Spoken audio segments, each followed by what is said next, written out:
Our story today begins with the voice of a heroine wondering if she hadn't been born. Everything would have been different. The man replied to her, while asking her a counter question if she hadn't been born. But if she had died, he could have simply remained an unhappy man who had lost his wife and daughter. The sword trembled in her hands. He said that now they had both become monsters and asked her if she was happy. Happy, thought the girl, and raising her head, she told her father that she didn't know what it meant to be happy. And not only that, she knows no emotion, a wedding with a man she has never seen. Rumors of betrayal, imprisonment in a dungeon on suspicion of murdering her husband's mistress. She faced all this, but believed she had no reason to be punished for a crime she did not commit. She wanted to live, so she escaped. She wanted to survive, so she killed her pursuers. And since then, everyone started calling her a terrible witch, Rachel's murderer. The father said that she herself was to blame for what was happening to her. This was retribution for her sins, and he offered to put an end to it. A sick old woman, this person will not be able to defeat her. She wondered if a person creates memories. The old man breathed with difficulty, but gripped the sword tightly in his hands. And the next moment, he ran with the sword towards his daughter. And she kept thinking, or do memories shape a person? He called her a monster. Does this mean she really became one? She was so tired of everything. And if you think about it, dying at the hands of a father who hates her is not so bad. It's a very fitting end without all the extra stuff. It was the year 548, according to the imperial calendar, and that day her eyes closed forever. At least that's what she thought, because she opened her eyes again in the brightly lit room.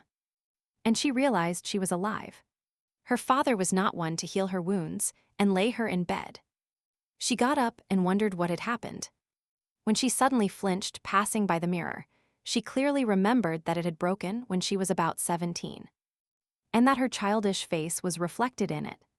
And as the girl wrung her hands, trying to believe what was happening, the maid suddenly called her and, crying, asked if she had woken up.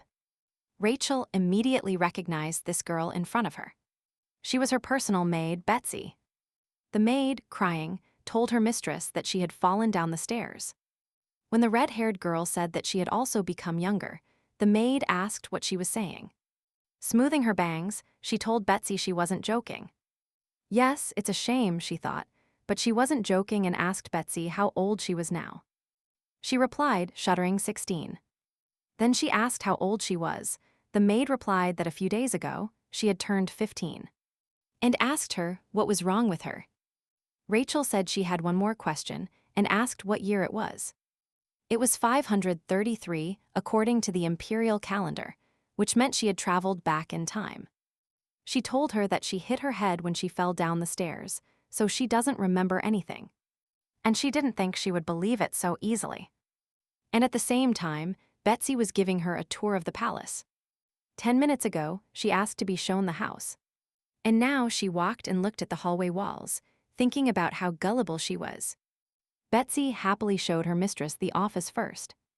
Then she said that on that side, there was a gallery that she sometimes went to. Rachel had forgotten that she had often been there until she moved out of her parents' house. It is possible that she always wanted to look at something more than ordinary and typical paintings. Specifically, looking at her mother's portrait, she wondered how this was possible if she didn't experience emotions. Suddenly, a guy approached the agents, and Rachel immediately felt overwhelmed by a familiar feeling. This man, she killed him. She asked him what he was doing here, and the girl thought what she should answer, and said she just wanted to look at her mother's portrait. Hearing the answer, Logan flinched and immediately turned around, telling her to leave, saying it was better for her not to attract her father's attention. The maid let out a sigh of relief and said she was very worried when she saw Mr. Logan. She remembered that Logan Chloe disliked him.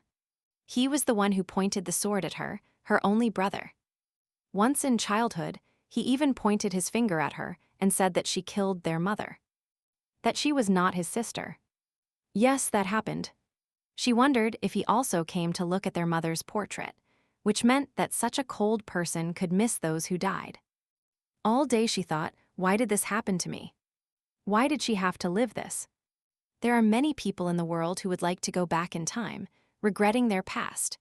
She never wanted anything like that, and it was strange. I'm really going to have to live this life again, thought the girl. How boring and unpleasant, thought Rachel, until a new problem appeared the next day. Because the next morning, before dawn, her personal maid handed her a sealed envelope. She accepted it and looked at it surprised and asked Betsy what it was. The girl replied to the lady that it was an invitation. Rachel said she understood that and then said that, although she didn't do it often, she regularly attended social events. Because there is no mistress in the Marquis family. With De Robert, if you think about it, it's true, he and Logan distributed social events among themselves. It's just that she recently returned to the past and wouldn't really like to go out into the world, but there's nothing to be done. It's her responsibility.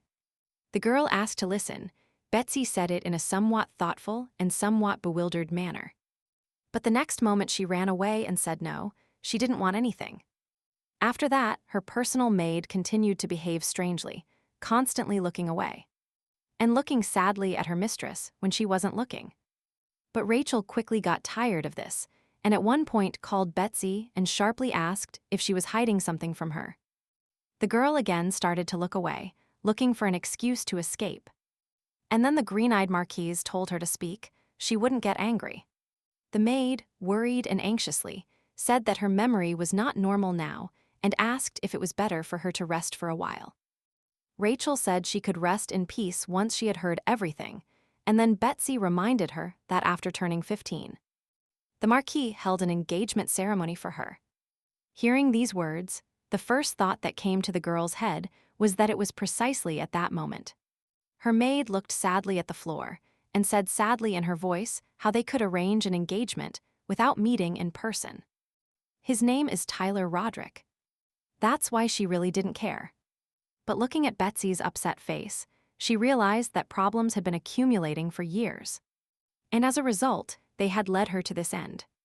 To Tyler Roderick, the man I was engaged to when I was 15. And whom I married when I was 18. I didn't even meet him before we got married. If she had expressed her displeasure with the engagement, or at least befriended Tyler, maybe things would have changed. Thinking about the past, the red-haired girl looked aside at the floor and thought that everything was for the best. She said this was nothing special. Many people enter into arranged marriages. It would be better if she prepared her for the ball and pushed the maid out of the room. Great, she kicked Betsy out. Now she needs a shelf above the table, the fifth from the right, where she hid her diary at age 14. Magical bloodline, application method, blood writing. She read and thought that she started writing it when she first learned to control magic. And since she returned to the past, changes could occur. She cut her finger and printed blood on the page. She thought what name to give it. And remembering the coldness with which many people treated her, she decided that the ideal name would be Ice. Rachel's magic could change the properties of objects, so the book got cold. And she thought she needed to put it back in place before anyone noticed. It would be more accurate to say that magic partially endowed the object with a certain peculiarity. But such magic could not last long. And Rachel's personal maid was doing her makeup, preparing her for the ball. When suddenly, someone knocked on the door. Who could it be? Betsy asked. But the next moment, Mr. Logan entered the room and apologized. His sister was almost ready to go out. From her hair to her makeup, she asked what happened. Her brother said he heard that Count Robert had sent her an invitation, and that he had personal reasons to be there, and asked to give her the invitation. This angered and outraged the red-haired girl, and she thought it would be better if he came before she started getting ready, and asked him what those reasons were. The brother awkwardly said he couldn't tell her that. The sister replied, it's okay, but she wouldn't want to give away the invitation. How then did Betsy remind the Marquises that they could go there together? After all, they were brother and sister. And yet, they listened to the maid's advice and instructions and arrived at the ball together. Rachel thought how tired she was, but they entered the hall and now they could walk separately. Her brother didn't even look in her direction, thinking that she could take a walk since she had nothing to do here anyway. The girl went out into the courtyard. Suddenly, she caught a very interesting scene taking place near a pond. A lady pushed another into the pond. Wow, Rachel said out loud, surprised and thought. I think I witnessed a murder. She approached the place where the attempted murder occurred and thought that many had seen her go out into the garden. So she might as well have become a suspect. The next moment, she bit her finger and squatted down, putting it in the water. And said, water, your name is air, the source of magic is blood. She changes the property of the object. She recently returned to the past and no longer wants to be called a murderer. And then she, casting a spell, jumped into the water and looked around and said it was already very deep. Finding the drowning girl with her eyes, she swam towards her and, grabbing her hand, asked her if everything was all right with her, but realized she had already lost consciousness. She wasn't going to save her. She could kill her easily and just as easily save her. That was not a problem for her. But still, the strength of a 15-year-old girl is not enough, but she needs to rise a little higher, thought Rachel. Almost at the surface of the water, she began to drown because the magic stopped working. That's right, because 5 years ago her magic was completely different and her dress was also tangled. This is really the end, thought the girl. But the next moment, a hand fell onto the water surface, grabbed the girl by the wrist, and pulled her out of the lake. Having seated Rachel, who was trying to clear her throat, the man crouched beside her and asked her if she was okay. She replied that she was. What a relief, said the yellow-eyed blonde with a cheerful smile, that he saved her. She saved Cecilia. Which Cecilia? The green-eyed marquise asked, and the young man explained that this was the name of the girl she saved. It was no coincidence that Cecilia Richard asked Rachel a stranger. He answered everything correctly, and then the girl remembered everything. This is the one who will marry Logan in a few years. It seems they even married for love, which is very unusual. At that moment, her older brother, Logan, appeared as soon as she remembered him in passing. She was so scared when she met Logan's gaze and realized that he could also have something more than just a rude expression on his face. A new acquaintance, the yellow-eyed blonde, noticed how her friend's savior's face changed. And then, smiling, she asked the lady if she knew Logan. She, without hiding it at all, replied that she knew him. This was her brother. For a moment the blonde thought and even tensed up, but then a smile shone on his face again. He said, by the way, I didn't even ask your name. You can tell me what your name is. She replied that her name is Rachel Chloe. Nice to meet you, said the new acquaintance with a sweet smile, and said his name was Arthur Robert. The girl's green eyes widened, and she asked him if by chance he was a mage. The boy said to wait, and a greenish light burst from his hands. Now she was sure. It was definitely Arthur Robert. He was a famous mage, just in a completely different sense. If she was a terrible witch hated by everyone, then Arthur was the best mage adored by everyone. She had never heard any negative gossip about him. Wow, no matter how different mages can be, those were the thoughts running through her head. And so, after examining her dress after using magic, she realized that all the clothes had dried and, thanking him, she said she had learned about it. Well, it was time for her, and she advised the boy to dry his clothes and Lady Cecilia. Arthur asked her to wait, but suddenly their dialogue was interrupted by Cecilia Richard herself. She thanked her for saving her and introduced herself. Taking Rachel by the hands, she said that next time she would officially invite her to her estate. And again thanked the brave girl. The green-eyed girl was thinking about what should be said in such cases when she met the gaze of her stunned brother. And although this was the first time this had happened to her, it wasn't such a bad feeling. You're welcome, she said, looking away. That same evening, while putting her mistress to bed, the maid told her that she had a hard day today and asked her to rest. Suddenly, someone knocked on the bedroom door, and Betsy asked who it could be at this time. Then she told the lady that she shouldn't open the door like that. But it was too late. Rachel had already gone out and asked what happened. Her brother was surprised and, bringing his hand to his forehead, looked up and apologized for arriving so late, and said he wanted to thank her. The red-haired girl was stunned by the surprise, not understanding why, much less why her brother should thank her. Exhaling deeply, he still looked her in the eyes and said he wanted to thank her for saving Miss Cecilia. Standing in the doorway, Rachel asked her brother, not understanding why he was thanking her. But the young man couldn't give her a clear answer. Then he asked her if she was already engaged to Cecilia. Maybe they were officially dating, or if he admitted his feelings, but the answer to all questions was the same no. In a word, there is nothing between you. This is unrequited love, so he has no need to thank you. She concluded. The young man rubbed his forehead again and then asked her to accept his apology. Rachel again didn't understand why he was apologizing. And Logan said, "That time I was on my way to see Miss Cecilia, so I couldn't pay attention to you. She is yours, he shouldn't have neglected her and run after another lady." Rachel said she didn't have to worry about that. She didn't know what a royal family was, but she heard in general terms. But spiritual communication and pleasant mutual memories are not important in a royal family. She asked, was there a good relationship between the Marquis and Logan? The girl remembered. He was proud of his son and heir, but it's not like that between them, so she cannot be considered family. The girl told her brother that they had nothing in common except blood relatives, that they rarely saw each other and had never had a sincere conversation. Therefore, there are no positive emotions in her, but quite the opposite and in a nutshell. She asked if they were even a family. After saying that, she closed the door right in front of her older brother, who was still in shock from what he heard. And upon entering her room, she saw the maid who was nearby and asked what was wrong with her.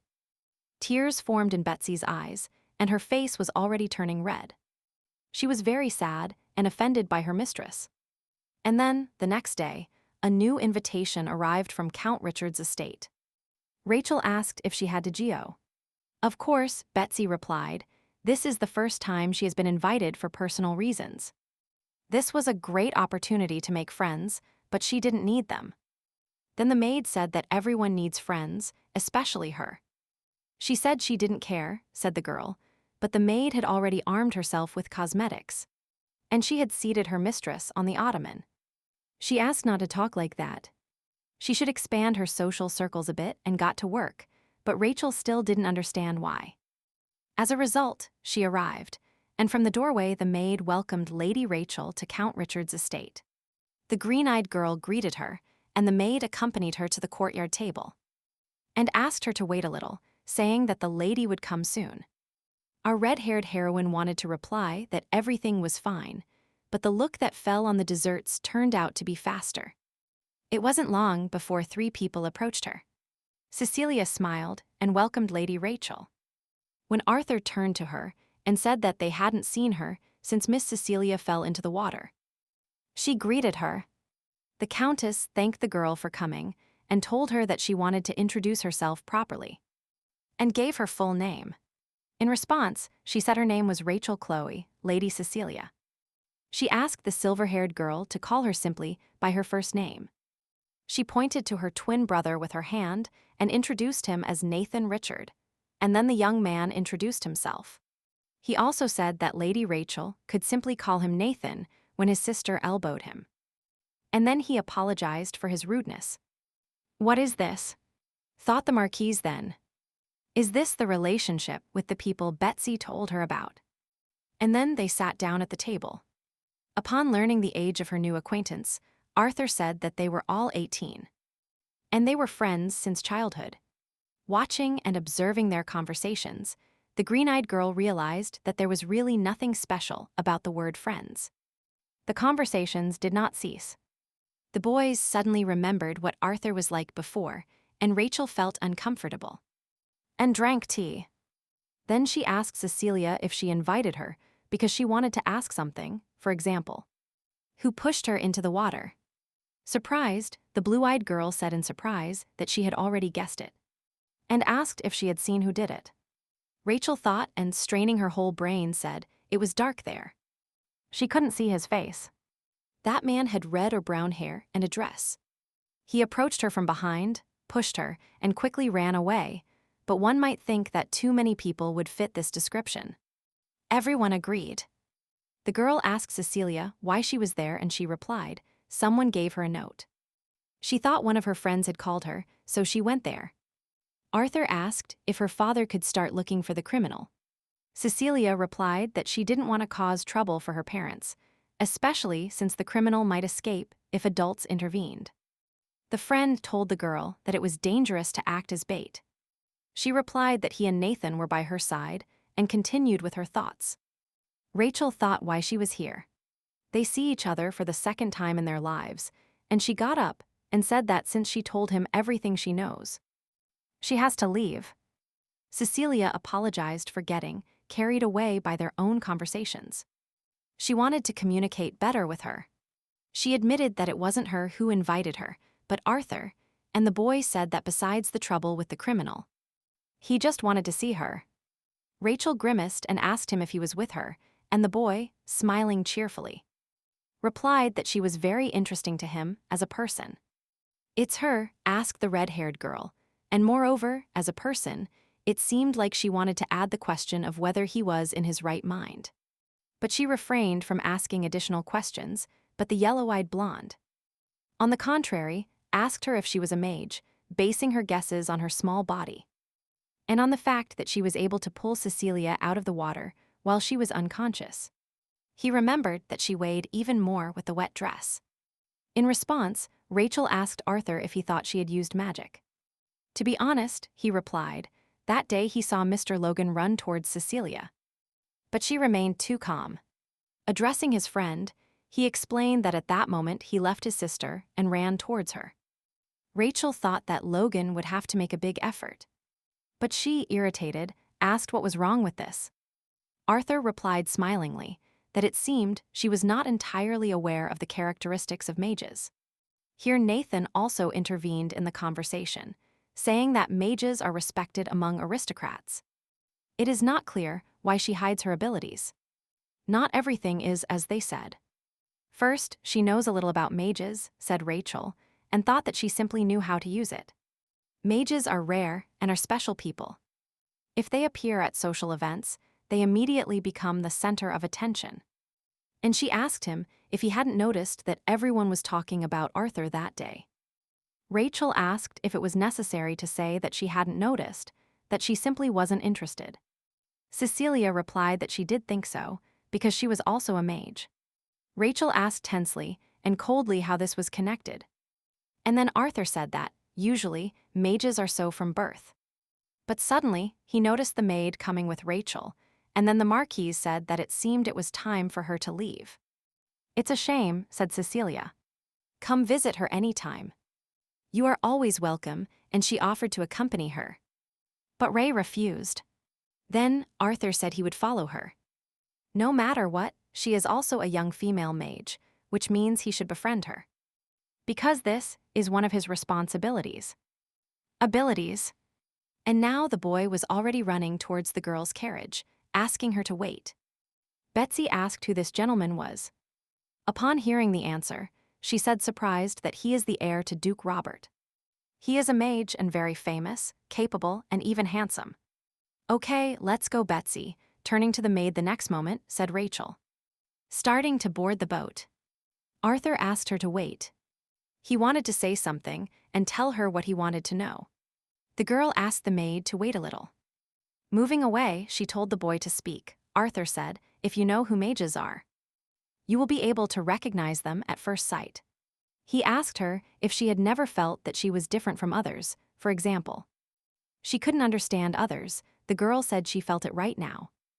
In more fundamental matters, said the young man, admitting that everyone cried or was angry. And she didn't care. Rachel replied that she had always been like this. Smiling, he explained that this is the peculiarity of mages. They have enormous power, but in return they are deprived of emotions. However, one can learn to show them and acquire humanity. Ray asked Arthur if he was also like this originally.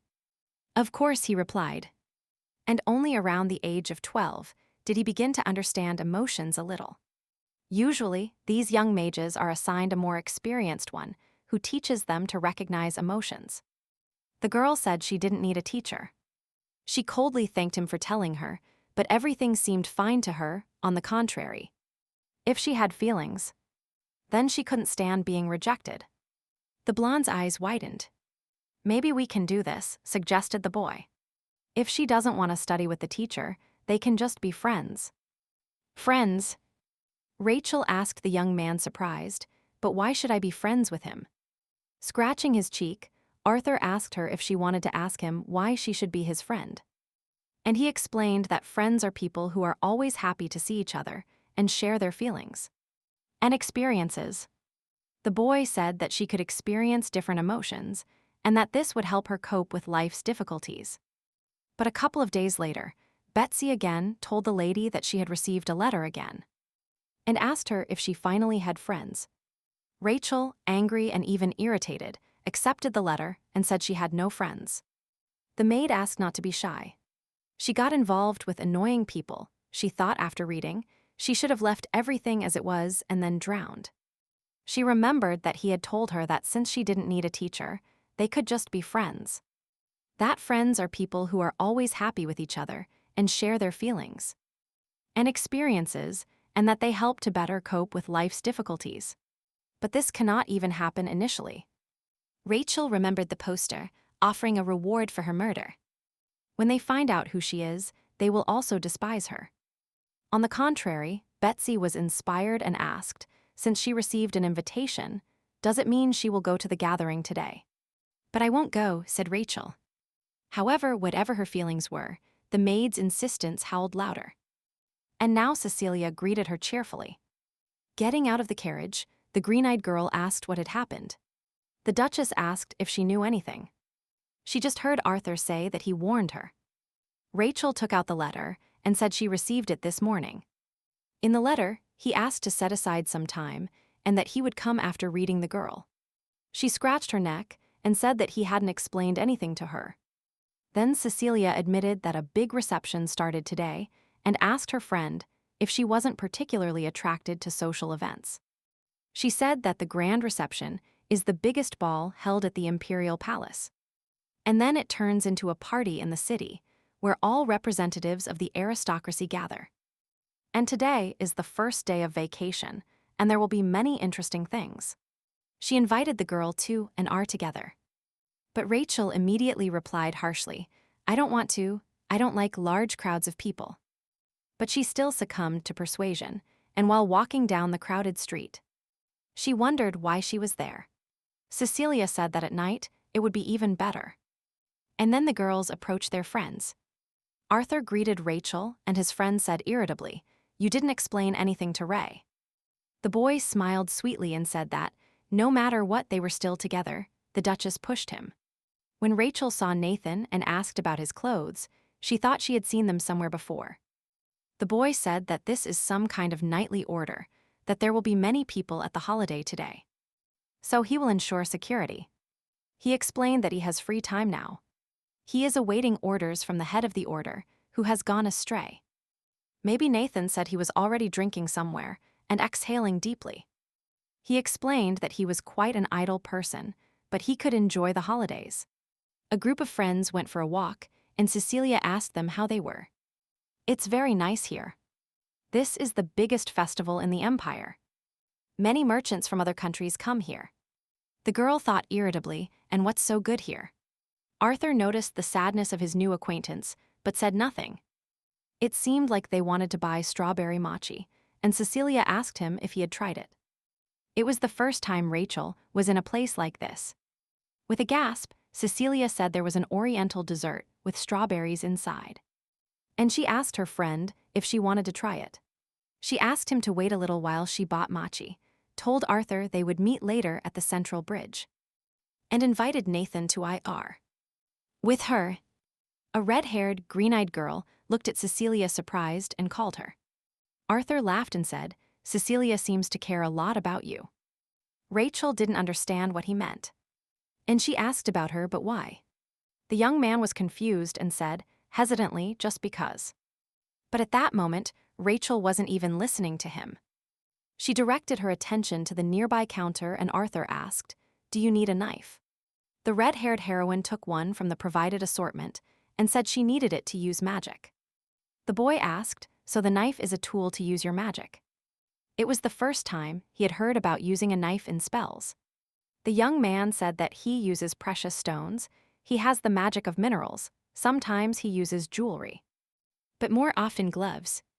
It must be very expensive, said Ray. Arthur said that was true. If it weren't for the family situation, he would have lived his whole life without being able to use magic. For him, stones are consumables, thought the girl. Which means his life is also something like consumables. Although if the doses are not lethal, she will not die. Rachel told her friend that she had relatively cheap magic. The boy said he didn't hear her, but the girl paid him no attention. Arthur felt somehow uncomfortable and scratched the back of his neck. He exhaled and said. He felt like their conversation had been cut off in the middle. Although the girl walking away from him and being a mage, it was still very unusual. Most mages learn emotions from their parents. They learn basic human feelings like fear of death, morality, ethics, empathy, and love. They can adapt to society and learn to use their strengths to their advantage. And by the age of 12, they are no different from their peers. But Rachel, as if she hadn't gone through this path at all, saved Cecilia. And her behavior does not go beyond generally accepted norms. But seeing her walking down the street among the people, a feeling of isolation appears. There is a strong sense of tension towards this world and perhaps even hostility. He was worried about her. Mages, having not learned to feel, can easily harm people. And they continue to become dangerous to society, destroying themselves and everything around them. Arthur thought that she was only 15 years old, but she was just a girl and needed protection. Following the girl, pushing through the crowd, he said it was better to hold hands. It could be too dangerous in the crowd. However, in response, the yellow-eyed blonde received a distant look. And emotionless, and the words that she could go alone. The young man said she might get lost. Ray continued walking forward and said that she never gets lost. And don't treat her like a child either. The next moment, a man passed by and Rachel disappeared from sight. Holding his head, the boy exhaled heavily and reminded himself that when you walk with a small child, you must always hold their hand. It wasn't long before our red-haired heroine, looking surprisingly at the ground, thought that this was strange. Rachel realized that 30 seconds ago she had said she wasn't lost in the crowd. But she could no longer understand where she was. The green-eyed girl went out into the alley, where there wasn't so much movement, and said that it wasn't her who was lost, but he who had lost her. Walking through a deserted area, she thought there were too many people there. First, she needed to move further away, but as she went deeper, a familiar feeling invaded her. Exactly, now she understood what kind of place this was. It's the same alley. This place, in 3 years, will become her hiding place. Recalling the moments she had lived, Rachel remembered how hungry she was, and how she always hid behind the trash near the pipe. How cold it was. The air here was damp and stank. In this dirty and dark place where she hid from evil people, it was the only safe place. And then and now, she found it unpleasant to be here, when suddenly a male voice said that it was unusual to see such a rich girl on the street, and asked her if she had run away from home. Rachel exhaled sadly. In alleys like this, there are always unpleasant people who can bother you. The black-haired man asked if she had really fought with her mommy, asked his friend, or with her boyfriend. To which the red-haired lady calmly and honestly replied that she was lost. And she wondered if everything was still exactly the same as before. What a pity, said the third, and asked if she knew what happens to those who get lost in these corners. The black-haired man said with a smile very funny things happen to poor sheep that climb the fence. The men gradually surrounded her, and Rachel was normally calm and advised them not to touch her. How tired I am of being perceived as a small, weak girl, she thought, as the men burst into laughter. Since she looks young, others see her as an easy target. They see her as weak, and she becomes an easy target. She had to deal with the scoundrels surrounding her everywhere. But how tired she was of it. Rachel said that it seems they are so stupid that they don't understand warnings. The man grabbed her by the neck and asked what she was talking about. The little one put her hand on the man holding her. "I'm telling you, it's better not to touch me," she warned, said the girl. She looked at him with a very cold gaze, and only then did the scoundrel realize that something was wrong here. And then a scream was heard. At the same time, a guy was thrown out of the establishment and insulted him threateningly for interfering with his business. The man, irritated, asked what kind of checks these were in the middle of the day. The red-eyed guy said he had to control his operations carefully. As he walked down the road, he said irritably, "If there are many hooligans, then there should be checks." Suddenly, he heard a man in the alley loudly ask, "You cut my hand." And he stopped. While the man continued to threats, the guy had already reacted and jumped on him, hitting him on the head, and irritably asked what was going on with security here. He asked those remaining what kind of riots were happening during the holidays. The blonde asked who should intervene. "It's him." The boy asked and replied cheerfully, pointing at himself with his finger, smiling, he said. He was the assistant to the leader of the night order. "Just as we believed you," the hooligans exclaimed loudly. The young man with red eyes began to check his pockets, remembering where he had put the documents. The man he had kicked in the head had already gotten up and threatening him with a knife. He said that if he was the assistant to the order's leader, then he. But the next moment, the guy pulled out his ID and said to look closely. "There are 2 swords here." Now the hooligans realized who they were dealing with and fled. The guy smiled at them and told them to look at their feet. They were lucky, Rachel thought. She was going to take care of them. The guy asked her if she was hurt. "This street is dangerous to walk alone." Turning around, she said there was no need to save her. The danger was more for them than for her. By the way, they took his new knife. The young man asked her how she was going to deal with them. She replied she simply wanted to return evil for evil. "But you got in my way," she said. That's why nothing came of it. What reckless thinking, he thought, so small and so cruel. Patting the girl on the head, he said that in such cases it is customary to simply thank her for her help. Rachel frowned and asked the boy with disgust who the girl was. He pushed his hand away. When she suddenly looked at the face of her savior, her eyes widened, and Ray was very surprised. And the boy, with affection and tenderness, asked what was wrong if he called the baby a baby. This man, she knew him, looking at his face, raised her eyebrows and wondered why she met him now. And not at another time. The young man raised an eyebrow in surprise and asked her why she looked like that. He, of course, knows that he is handsome. Rachel replied to Chloe that she was just surprised by your joyful face. This interpretation was also surprising. The redhead remembered how he, exhausted and distant, turned to her at the funeral and told her how much he hated her. Then he drove emotionlessly and replied, "If you want a divorce, we will do it, I don't care." All she remembered was his grim face. The boy asked her if she liked him. But that's not quite right, she's still a baby. She realized that he still didn't know anything about her, and said that she had agreed to meet friends in the central square. But she got lost. "You didn't need to be saved, but it seems help is needed to show the way." He smiled and told the young woman to follow him. After walking a little, he pointed with his finger and said that there would be a central square. "Yes, and my friend is already standing there." "Yes," said Rachel, quite cheerfully, looking into the distance. Pointing at the boy who was calling her, she asked if he was talking about him. The girl confirmed. She asked if he was her boyfriend and said, "Dating is good, but don't stay out late. Come home early." "This is not her boyfriend," Rachel said indignantly with a frown. The young man said with a laugh that at her age everyone says that. But after this dialogue, Rachel said she was leaving, and before leaving, she turned around and said goodbye to Tyler. The boy was surprised, felt a little embarrassed, and said, "Okay. Goodbye," as a blush appeared on his cheeks. Seeing that she was already there, he met his friend upstairs. He told him that she left without even looking back. But it's still nice to see her with friends. The smile never left his face.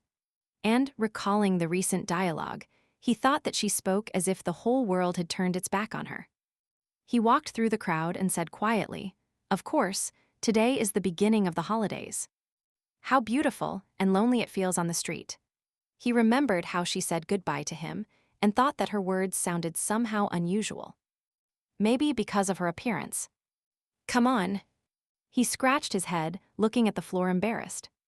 What could he have with a little girl? Those dirty thoughts crossed his mind, he said. And suddenly he stopped. He turned around and wondered if he had told her his name. At the same time, Rachel was already with her friends. Arthur asked her if she was okay. Cecilia asked where she had been. And after that, the blue-haired girl, smiling cheerfully, said that they had been looking for her for a long time. Arthur asked his friend if she was drunk. Cecilia said she wasn't at all. He said that means she had been drinking. Waving her hands, his girlfriend said there was a tasting. She drank one glass, but she wasn't drunk. After resting her head on Ray's, she said it was hard for her. And the guys figured out why Nathan didn't stop her. Cuddling up to her friend and putting her arm around her shoulders, Cecilia told Rachel that she loved her very much.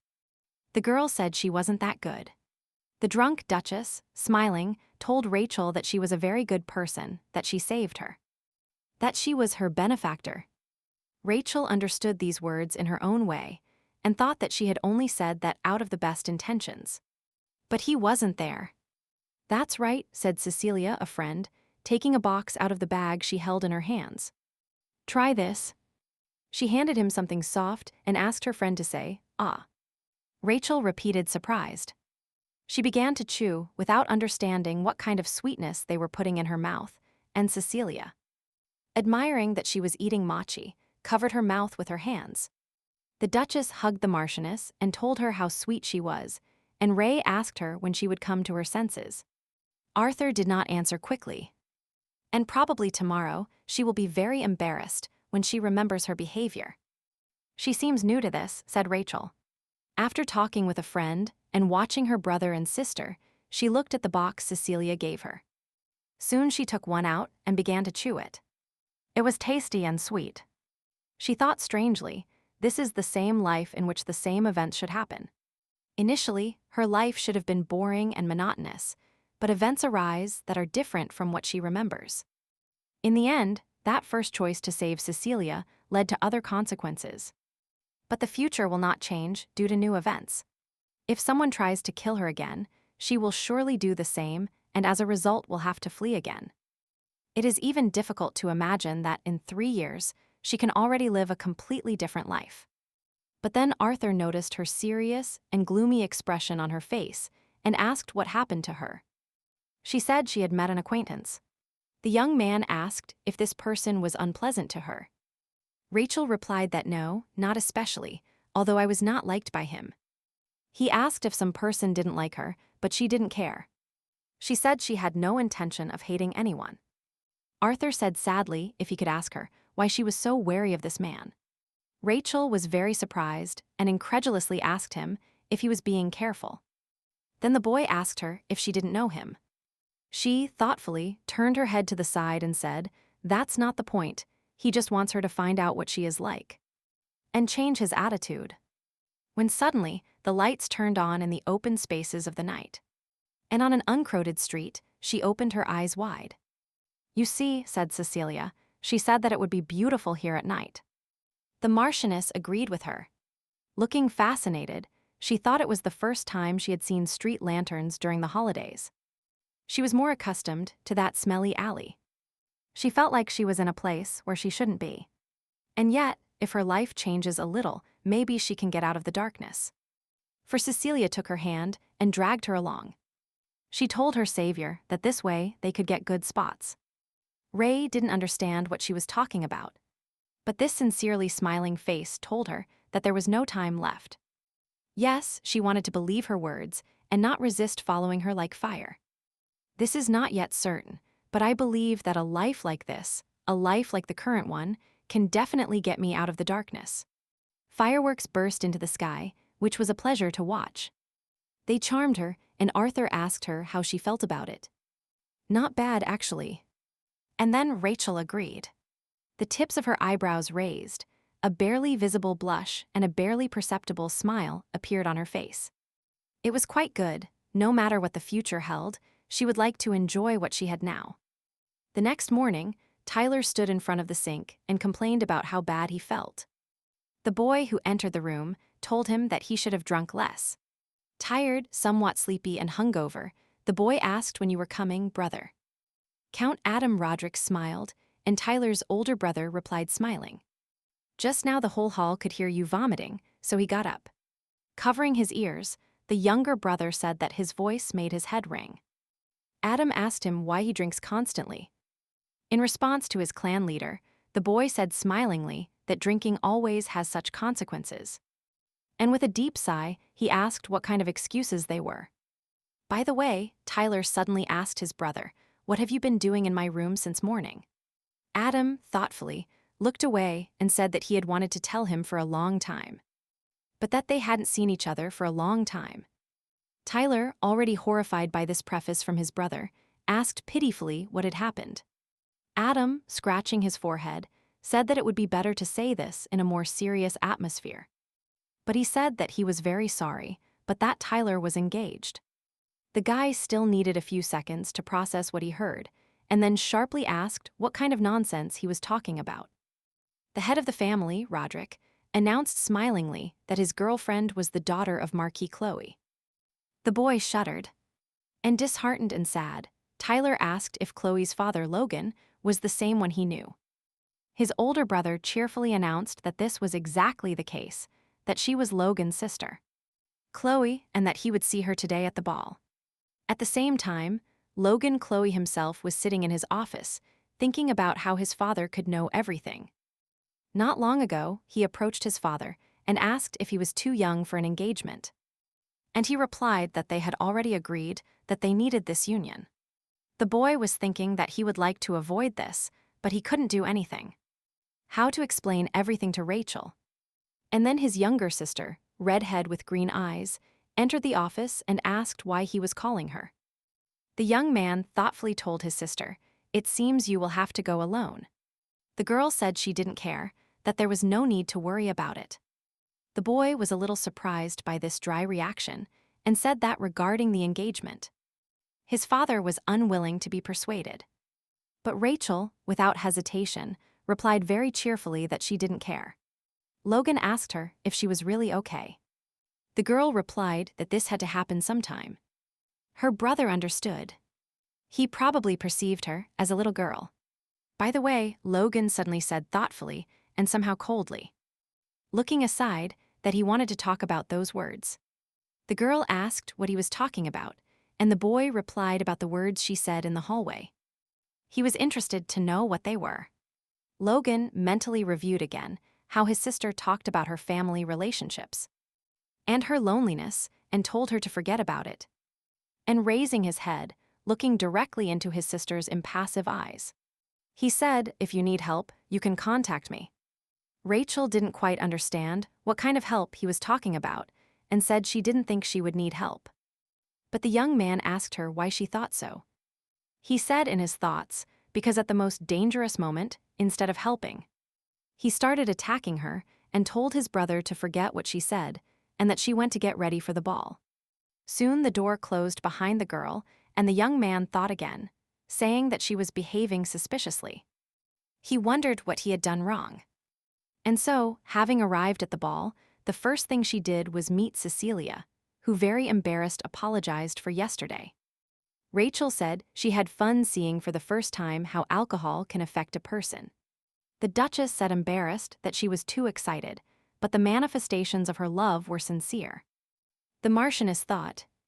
She said that as an apology she would tell her one important thing. "These cakes can only be tasted at the Imperial Palace," Saffron added. "And this is a cupcake. And the meat comes from the Iberian lands of the southwest. She must definitely try everything." After all, Cecilia is the complete opposite of Logan. This is how his future daughter-in-law was, Rachel thought. How can I say this? She is very sweet. Wherever she is, she immediately becomes brighter and brighter. It seemed that even the atmosphere was changing for the better, but why did she marry the cold Logan?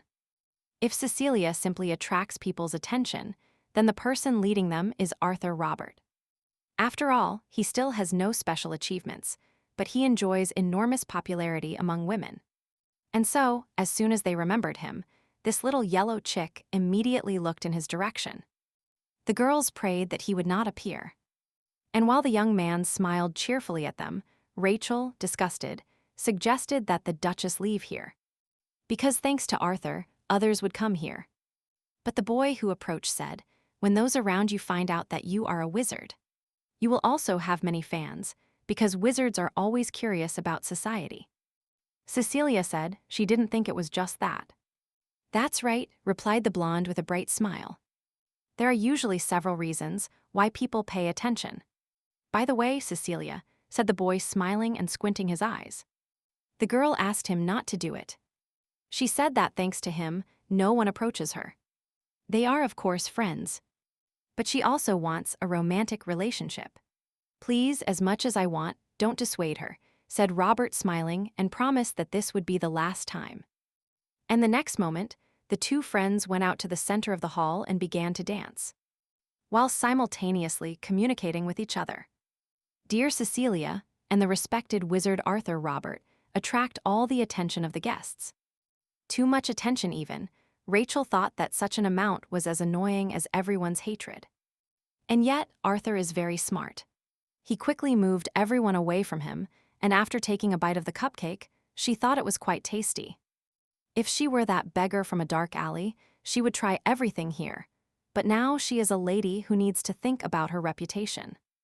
Having collected several pies and cupcakes on a plate, following the Duchess's advice, she decided to retreat and try a piece of everything. At the same time, a silver-haired girl watched the couple dance and tenderly coo at each other. The girls discussed that the emperor would not appear today and said that he was not feeling well. Not far from the gossips, the redhead marchioness sat down and, after eating all the desserts, she thought about how delicious they were. "By the way, friend," she thought, "my ears are very tired. I wanted to get away from prying eyes." But it turns out they are gossiping here. They talked about how nice Lady Richard is, how sassy she is, and how admired she is for her beautiful face. Then she flirts left and right. How disgusting. When she saw Cecilia nearby, she thought she had heard everything. The girl wondered how she would answer them, but contrary to her expectations, her friend turned around and left. Rachel was thinking about how much she didn't want to get involved in this, but it seemed she would have to intervene. When suddenly, she bumped into someone. The purple-eyed, silver-haired girl apologized for her carelessness and for the fact that they bumped into her. "Nothing," Rachel replied. She didn't see her either, but then the gossips realized that there was someone else here besides them, and they decided to leave. The girl the Marchioness met also paid attention to them and said that they should not mess with them. She explained that they say this because they are jealous, although this is too much, because they cannot say anything to their faces. The girl also worriedly recounted that it seemed to her that Lady Cecilia was very upset. She said that she didn't know her closely, but thought it would be better if she was the one to comfort her. Rachel raised her eyebrows alarmed and asked her if she was asking her to comfort Cecilia. But she couldn't find her, I thought. Even if she found her, it would be a problem. To comfort her, but she never did. She didn't understand why she was so worried about these conversations. If she asked her to deal with that gossip, she would happily agree. And why is she thinking so much about this? Why does she care how Cecilia feels? But a friend, seeing Nathan, approached and said that they needed to talk. She thought it was better to entrust this matter to him. At the same time, standing on the balcony, Tyler yawned and said it was a boring ball. That everyone present was an uninteresting person. By the way, he suddenly remembered his older brother's words and asked if my fiancée was among them. Grind uttered this word, and also Logan's only sister, Clow. This idea did not please him at all.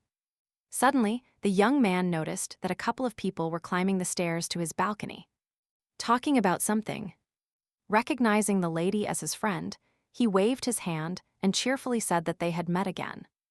He asked she was the same young woman he met yesterday. "Right," Rachel said. Nathan was surprised by the leader's assistant. The young man approached his subordinate and asked why he was with her. Maybe they were on a date. And the boy said that he also wanted to ask her if they knew each other. Tyler happily said that yesterday he helped her find her way.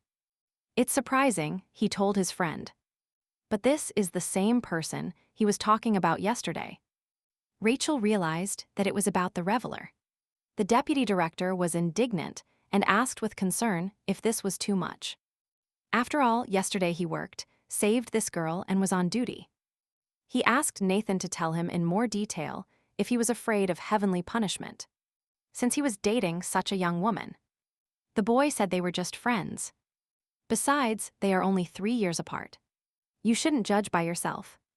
And Rachel said irritably that she was not a child and that he would regret his hasty conclusions.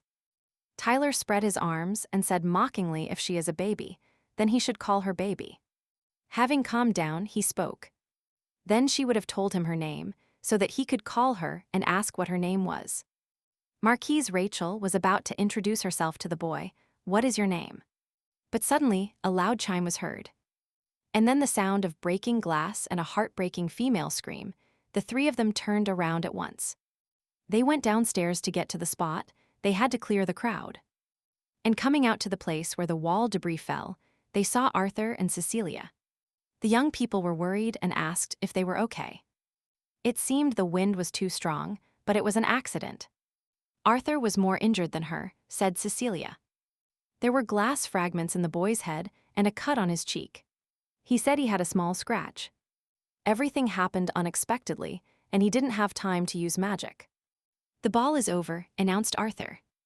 The royal servants are not visible. We have to check what is happening. The brother immediately ran to his sister and carefully asked if she could get up. And Rachel looked at her feet towards the broken glass. The girl walked straight along the glass closest to the epicenter of what happened. Tyler, worried, told the girl that it was dangerous. In turn, she already bent down and took the glass in her hand and discovered that it was actively trembling. And having already understood what was happening here, she squeezed the glass in her hand and said, "It seems this is not an accident." "What is it then?" they asked. Then Rachel let go of the trembling, bloody glass. It flew away, and she explained to them that it was magical. After that, all the broken glass flew away, and the redhead Marchioness, cautious, explained that this was an assassination attempt. After this, a creepy figure of someone formed from the glass fragments. And the fragments instantly flew towards Cecilia. Drops of blood fell to the floor. The people attending the ball began to complain. Cecilia lay horrified on the floor, watching the glass tremble in her face. Using magic and protecting her friend from the fragment, Rachel began to realize that her strength was not enough. Very little control for a 15-year-old girl, but the kind of control she could maintain formed a stream of wind in the air. Arthur asked what it was. Ray had such strong mana, he thought. And her reaction was simply amazing. It goes beyond the limits of a 15-year-old girl. Tyler was shocked. Now he understood what his words meant, that he would regret calling her a baby. Since she is a wizard and at a rather high level. Everything seemed to stop. The young people looked around and Cecilia clung to the wall, trembling. She already thought she was going to die. Only a redhead Marchioness, Rachel, decided to go all the way and irritated. And angry, she asked who it was. A voice from the resulting silhouette of a head asked who she was, how dare she interfere, and said that she was seeing her for the first time. The crystal monster said he liked her, and, having already thrown a jet of crystal at her, he invited her to show him what she was capable of. She prepared, although this is not the most suitable state for battle, but if he dares to attack her, she will gladly accept his challenge. Blood gushed from the wound on her hand, transforming into magic, but before she could do anything, Arthur threw a shield at them. He said, frowning and forming a magic circle, that it was time to put an end to this outrage that he would no longer tolerate. Rachel looked irritably at his broad back, and the space around her thickened with anger. The unpleasant Robert suddenly said the voice of the crystal monster. He is just a wizard, but he pretends to be a good citizen. It will be easy, Arthur thought, frowning and gathering his magic again. The wizard is not above an average level. He cannot be compared with the heir of the Robert family. But the next moment, the monster, right before their noses, changed the direction of the attack and said that he himself knew that he could not cope with it. But he said, showing his friends in the reflection of his mirrors, that he has a weakness. To which Arthur Robert, whom he will save, asked the wizard. But the next moment, this powerful wizard covered everyone present in this room with a magic dome. The aristocrats were glad to be alive. They admired Arthur, and Rachel wondered why all this was a show. The boy himself spent too much energy creating a defense and realized that he needed to take a break. But this would not be possible in battle. The monster said that it seemed his mana was not enough to protect himself, and a glass fragment instantly pierced his chest. Cecilia and Nathan only realized this and immediately rushed to his aid. And Rachel was stunned with horror. Something touched her consciousness. Now is not the time to be distracted. The monster was already talking to her, pointing a glass fragment directly at Rachel's head. But the next moment, she felt someone first grab her by the shoulder, then cover her head, and block her with his body. The blood from Tyler's hand splashed right next to her eyes. "How threatening," he said, squeezing the wound on his shoulder. "But why?" the girl asked. Raising an eyebrow, the Count said that normally they thank him for saving her. But if it weren't for him, she would have been injured. Rachel found it difficult to accept all this. She was scared, worried, and more previously unknown feelings arose in her body. She looked at her friend and rival, looked at her future husband. They all saved her. They were very worried. But in the end, they themselves were hit. She had a feeling that she was sinking deeper and deeper into this swamp of darkness. Evil, irritation, and conflicting emotions made her hands tremble. "She was thinking," said the glassy face smiling, "she is strong. But you are so scared." After these words, Rachel, shuddering, immediately came to her senses. "Mother." Magic Monster said that she has strong magic, but still listens to other people. Out of resentment, she clenched her fist and blood gushed from the wound. He called her a fool, and she asked offended who else was scared here. The next moment, she transformed the blood flowing from her hand into a magic circle. And she thought that she would definitely blow him to pieces if he wanted it so. Arthur felt very strong mana and believed that it was dangerous and could also have serious consequences. He had to solve it himself, although there was a small wound. He was sure he could handle it, and blocking his girlfriend, said that he himself. Rachel was surprised, and the upstart was confident that he could cope and destroy him in one blow. After the impact, the space filled with light, and the green-eyed Marchioness contorted her face, not understanding what this Arthur Robert was doing. The glass flew behind the monster and finally turned to Rachel and told her not to succumb to the deception of people, and not to let emotions enter her heart. Finally, he said that he would reap if she lost her essence as a wizard and wished they would meet soon. The people behind idolized the wizards with admiration, and Tyler said that the power of wizards was something incredible. "It seems he used glass," Arthur said, smiling. "If you remove all the glass from the estate, he will no longer approach them." After that, he turned around as if nothing had happened and asked Cecilia if she was okay. The girl replied yes and asked how he was. The boy from the Robert family said it was nothing, that he would ask the healer to cure him. And then he turned to Rachel and asked if she was hurt. The young Marchioness was darker than a cloud, clenched her fists, and said that this was not the problem at all. That he had disappeared, that it was necessary to kill him. The experienced wizard said that the important thing now was that no one was seriously injured. And he smiled at her. Rachel, in turn, looked at the deep, bleeding wound on her chest, frowned, and then abruptly turned around. The young man still did not understand at what moment he made a mistake and why he upset his girlfriend so much. Then they announced that the ball was officially over. It was dangerous here, and they needed to leave. At that moment, Tyler was sitting on the stairs, trying to bandage the wound, whose blood did not stop. Then a girl approached him and asked why he intervened. She clearly said that there was no need to save her. The guy said that he didn't know she was a wizard, and that was incredible. But the redhead Marchioness was serious and repeated that she could take care of herself. She asked him not to interfere next time. What offensive words! The Count said. He did not interfere, but he was worried about her. And he also explained to her, smiling, that her body reacts faster than her thoughts. Nothing can be done about it. He took the girl's hand and told her. They say, every wizard has their own means of magic, and he asked her if that meant it was her blood. So what? Rachel asked. He replied that he needed to cut himself to stab his opponent. How ironic that was. After bandaging the baby's wound on his hand, the boy said that everything was ready. When you return, seek a doctor's help so that no scar remains. Well, I have to. Tyler said, smiling sweetly. Make sure to treat the wound, okay? And getting up from the stairs, he headed for the exit. He took care of his fiancée. She saw that even the bandaged wound was bleeding, and, ordering her thoughts, she said, It's Rachel Chloe. The boy didn't hear and asked again. Rachel Chloe introduced herself. Is that right? He asked. And he said, okay, he will remember it. When suddenly he stopped, the young man asked Rachel again if Chloe was it. And he told her, what a coincidence, my fiancé has the same name. But then Adam ran worriedly towards the couple and asked Tyler what was going on. His brother asked him if he had just arrived, when suddenly he saw who his younger son was with, and asked him if he had already met Miss Rachel. The young man still didn't quite understand what his brother was talking about.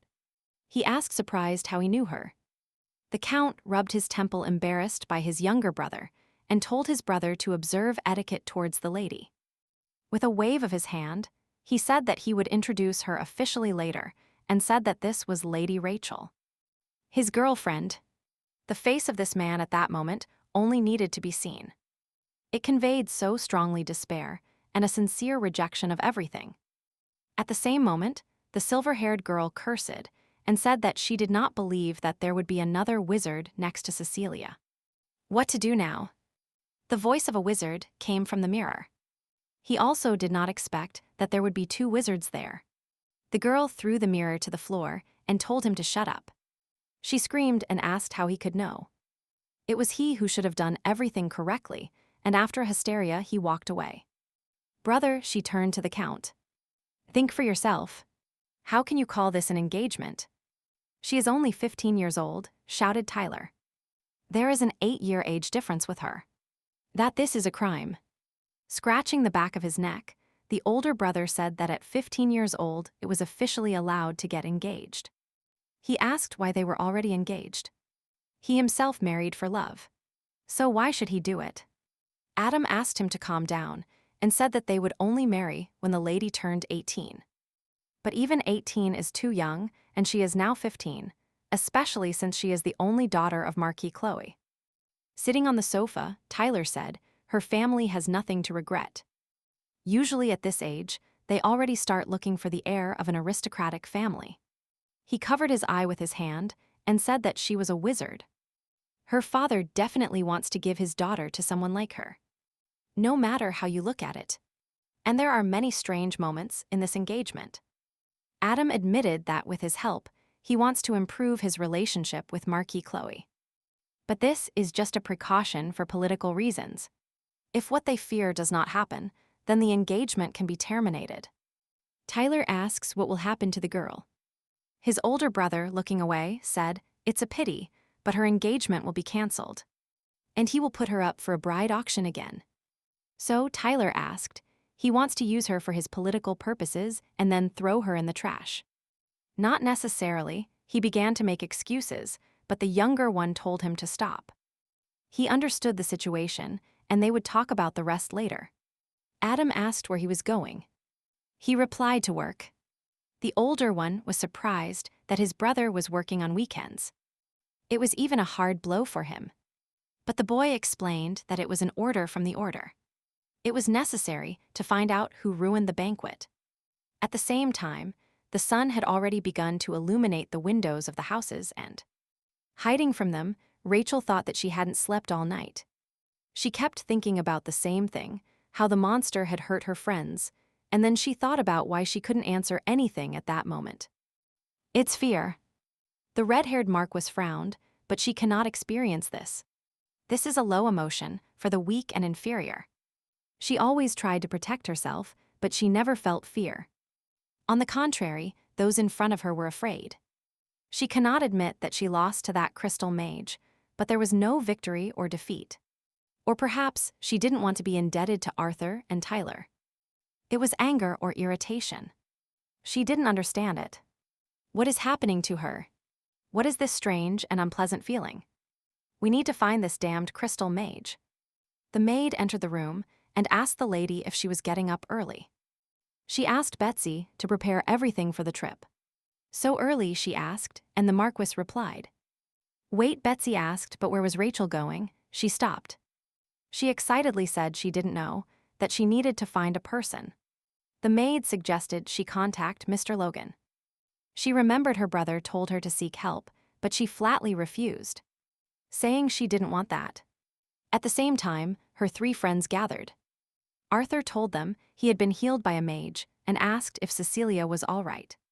The girl replied yes, but because of her, so many people suffered, she felt somewhat uncomfortable that the criminal was not caught. A friend told her not to worry, that a request for help had arrived from the Knight's Order, that they would surely catch him soon. Looking at her tea, she said that last time she was pushed into the river, and now this mage with a glass appeared.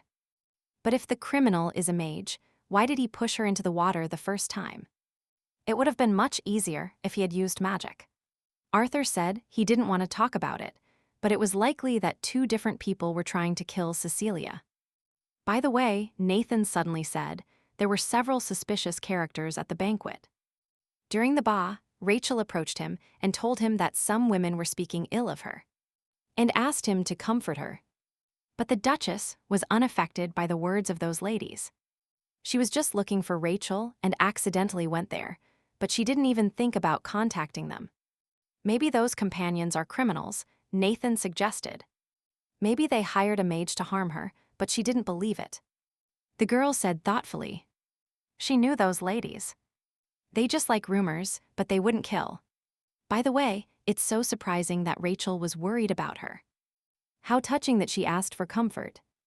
Cecilia said. This already confused Arthur. It seems Rachel is slowly beginning to understand the feelings of others. He thought. The girl admired her magnificent magic. Nathan told his friend that he would lose to her. His sister agreed. But she discovered one fact. Rachel is capable of killing a person. She has enormous strength, so she can do it if she wants to.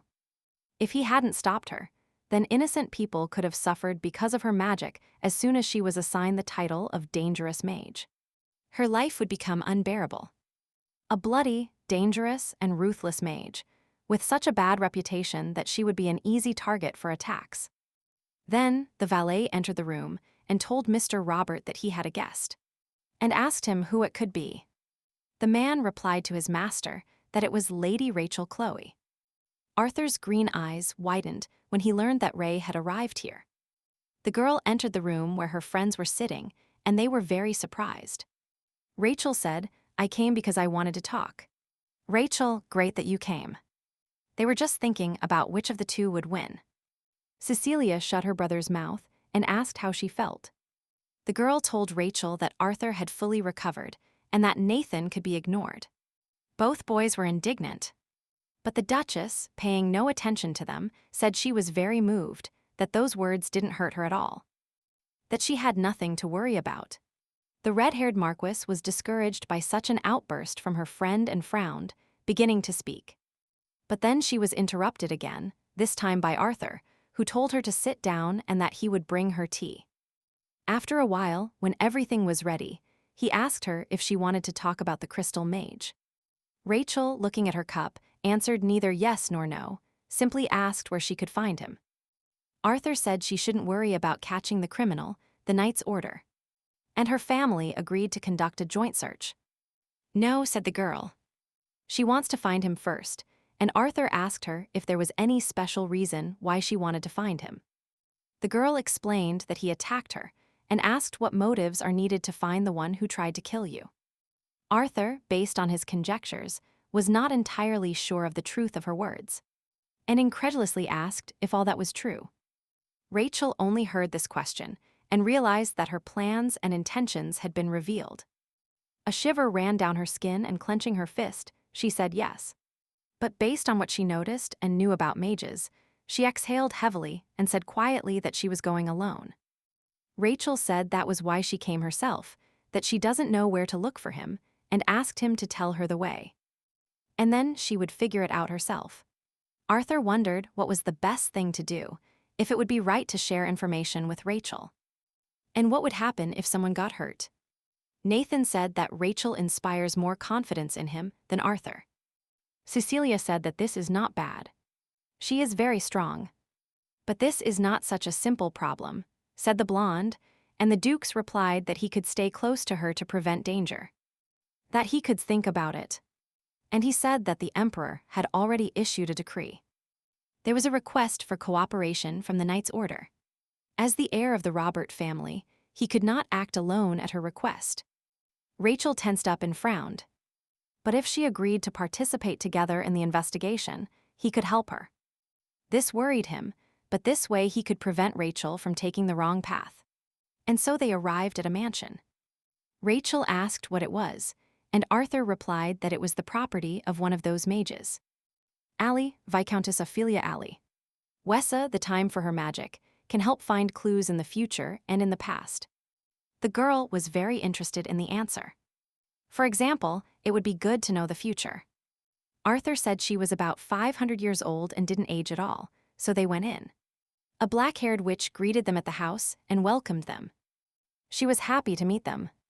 And it had been a long time since they had seen Mr. Robert. Arthur thanked them for accepting them. Despite the sudden visit of the Viscountess, Rachel couldn't believe she was 500 years old. The girl said that if it concerns mages, she is ready to help, and noticed that he didn't come alone today. The baby kept looking at the new person with interest and said to Rachel, Chloe. In response, the Duchess smiled at her friend's friend and cheerfully said that she had a very intelligent look, and that she was such a sweet lady. They sat down at the table and Ophelia said, now the cards will show why you came. And laying them out, she asked to choose 3 while thinking about her question. They looked at each other and decided that she would choose them. Rachel took the ones that attracted her the most. Black and violet magic floated and swirled around the Viscountess. When she turned over the cards, she said, so this is it. The red-haired Marquis watched with interest what would happen next and looked at her inquisitively, awaiting an explanation. Finally, opening her eyes, Ophelia said she understood what happened to her friend Cecilia. But what to do? The girl asked, because finding the answer to Lady Rachel's question will not be easy. The baby was surprised. She threw her head back slightly, frowned, and asked why. The woman explained that this mage hides his location and has unusual abilities to move outside of reality. For example, using glass or mirrors. Arthur confirmed this, and Ophelia said, to be more precise, it's about the property of reflection. The peculiarity of such mages is that they do not show themselves. They hide in the darkness and reflect the dark sides of other people, like the mirror in the Snow White fairy tale. Rachel thought it means the real villain of the fairy tale was the mirror, and not the queen. It turns out that Snow White is Cecilia. Then the woman drew another tarot card and said, instead of the queen, there is a wish card. It points to the lady, her counterpart, pouring her unsuppressed desires into the mirror. It seems the incident in the lake was also caused by a wish whispered by the demon. It seems the pieces fit into one picture. This means, Arthur continued, that the queen pushed Cecilia into the water, and the mage who broke the window is the mirror mage. They are accomplices. Rachel asked if they couldn't find the mage in the mirror. They could find the queen outside the mirror. It is difficult to know the exact location, explained the centenarian, but her emotions can be a clue. She experiences negative feelings, anger, hostility, envy, and among the positive ones, only goodwill towards him. Arthur Robert was very surprised that the criminal felt no anger towards him, but goodwill. It's close to being obsessed with something you can't have. Ophelia said she believes she is unrequitedly in love with him. The centenarian asked Mr. Arthur if he had any idea who it could be. He had no idea, and Rachel explained to him that there were too many applicants, so she said it was difficult to narrow down the list of suspects. But then the emotionless Marquis entered the discussion and said they should think more simply. Those present did not understand why this was happening. Then the girl confidently said that if the queen committed a crime against Cecilia out of jealousy, then she would become Arthur's mistress. The boy started asking different questions, not believing or accepting what he had just heard. Ophelia understood everything and asked if she intended not to look for her, but to force her to come here, and praised the girl, saying how smart she was. Rachel said that if she simply danced with him at some ball, she would try to attack her herself. Arthur said that was dangerous. "That's right, dear lady. She should be more careful," said the woman, the mirror mage. One of those people whose criminal inclinations are stronger than the instinct for self-preservation. And fighting such a cruel fanatic can be dangerous. Ray said it doesn't matter. She is still stronger. Arthur said that is a bad way.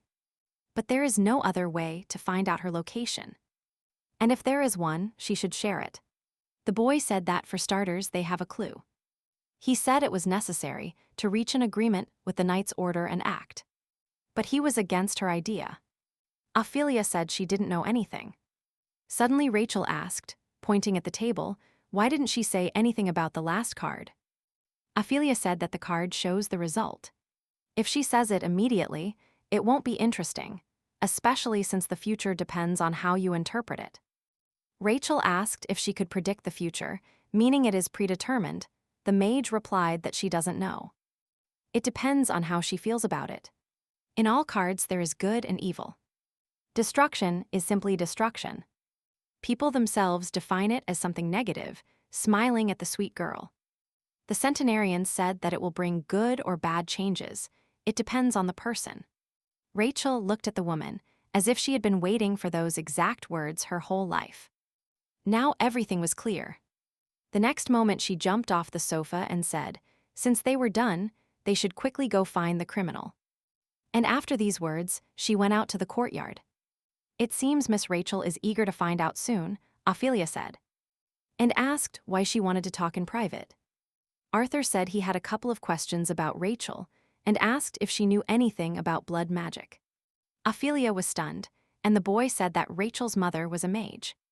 But she left this world early, not giving her daughter the chance to learn emotions. But as far as he could judge, her magic was above the level of a teenager. She had no teacher, but she was incredible, and the strangest thing was that it was unknown who her mother was. And how Rachel lived all this time. Ancient manuscripts also say nothing about blood magic. Maybe she knows something about it, Ophelia thought, devastated. Of course she does. But the last person to use blood magic was that man. She asked him why he was so interested in this. The boy said he was worried, although she was slowly beginning to show emotions. But no matter what troubles arise due to her hostile attitude, of course. He would try to stop her if something happened. But when young mages begin to feel emotions, they can be ashamed of it. Confusion is a natural process. However, Ophelia suddenly asked what it means that he should stop her. Arthur, it sounds too presumptuous. What? The boy asked, surprised, and the woman explained that Rachel herself must go through these trials. It is not a disaster that must be stopped. Hearing this, the young man's eyes widened. Everything seemed to fall into place. And bowing his head, he realized that he considered her dangerous. The more doubts I have about Rachel, the more I should examine myself, he said. Yes, that's true. Maybe I wasn't worried about Rachel at all. But what kind of worry is that? He thought. Maybe fear that society will reject her and start pointing fingers at how pathetic I am. I wanted to become a good friend to her, but all this time I suspected her because of my own insecurities. How embarrassing. So, what can he do now that he has sorted out his emotions? He must not judge or suspect others and simply believe in Rachel. At the end of their dialogue, the centenarian said she couldn't help him. No, the boy said cheerfully. On the contrary, everything became clear. He did the right thing by asking her for advice. The woman said sadly that he should come more often. Elders love it when people come to them for no reason. A wide smile and a sweet laugh lit up the young man's face. He said okay, turning to Viscountess Sally. When he went down with his friend, she asked where they were going now, and the young man replied. We have to make a plan, he agreed with Nathan. Rachel said firmly she needs to become his mistress and without stopping her. She came to participate in the search, she has the right to do so. And contrary to his expectations, the boy said, okay, let's try to act out the scene. Rachel reminded him that she had forgiven him and asked why he had suddenly changed his mind. In response, the young man smiled kindly and said that they were friends. It was natural that he believed her. Ophelia watched this whole dialogue from the mansion window and said how interesting it was turning out. She looked out the window, watching her guests, and thought, it means that Rachel Clow is a blood mage. Destiny comes into play after people begin to experience feelings deep in their souls. Arthur Robert, symbol of good and heir of a famous family of mages, as well as Rachel Cloa, symbol of evil from a family of blood mages whose name was erased from history. The mage, who has not yet been released, will repeat his tragic fate if they can avoid the pain of their predecessors. Tyler asked how they could find the one who ruined the banquet. The only thing they knew was that he was a mage. Nathan said, today the news arrived that a man from the Robert family would be sent. He thought it would help. Tyler said that was true. But it's really worth meeting here. The light blue-haired boy explained that it wasn't that they had agreed to meet here. He would find him himself. After all, he is from a family of mages, said Tyler, and his subordinate immediately pointed behind him that he was coming. The guy was surprised. In front of him, he saw a rather unusual union between the mage Arthur and the girl next to him. Nathan explained that this was the heir of the Duke Robert and the daughter of Marquis Chloe. Approaching, the blonde introduced himself as Arthur Robert. Tyler said it was unexpected that the heir of the family came in person, and introduced himself as Tyler Roderick, assistant to the order leader. He's fine with that, said the black-haired man and pointed his finger at the girl in front of him, and asked what the young lady was doing here. What? Rachel asked, and she explained to her future husband that she had come to find the criminal. The boy she was engaged to raised his eyebrows and asked about the criminal. But she replied that she simply needed him. Tyler arched and frowned an eyebrow and told Chloe that she was Logan's sister, and asked if her brother had said anything against it. She said that he really didn't care about her affairs, and besides, she is not a little girl who needs a guardian. Rachel explained that she could decide for herself what to do. Tyler said that the brother and sister were very similar in character. But this comparison was unpleasant for the red-haired Marquis, and she frowned at the floor, and said that she was not like Logan. When Nathan, horrified, asked Rachel if Sir Logan was her brother and the future husband, and wife asked in unison what was wrong. That's why you and he are the same, said the Viscount. His boss supported his reasoning, and the little girl angrily said they were not alike. They have gathered here to find the criminal together. This is not the time to talk.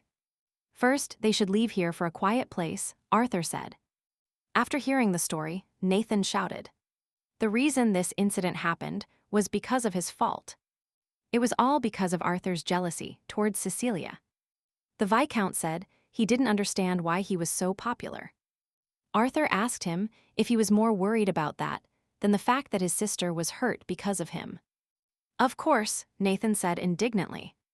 Nothing could be done, Arthur asked. Who would have thought otherwise? Tyler was in shock. Ray was eating cookies. And without stopping watching the fight between the two friends, Tyler said thoughtfully that for now he understands everything. He turned to Rachel and asked how she, little one, was going to catch the criminal.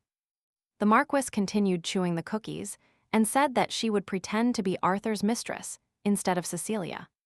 One only had to see the expression on Tyler's face. He was in shock, and Nathaniel was not far behind, and at the same time they shouted what it meant. All eyes soon turned to Arthur, who raised his eyebrows, closed his eyes, and explained that this is how it happened. Rachel said that the criminal will get jealous of him and come after her, then she will catch him. Tyler even shuddered at the idea and arched an eyebrow with concern while asking her if she thought she would succeed. "Why not?" the little girl asked, and the boy reminded her that he had a fiancé, she said. "No one knows, because the engagement was not official." Then Nathan, amazed, asked what this meant for Rachel. What kind of engagement? Tyler covered his face with his hand. He wanted to express himself in a softer way, but his future wife answered without hesitation what they were engaged for. She pointed with the cookie in her hand and said that she and Tyler, the boy, looked uncertainly at the baby next to him. "Since when?" Nathan asked. Rachel said it happened a few days ago. She herself had only recently found out.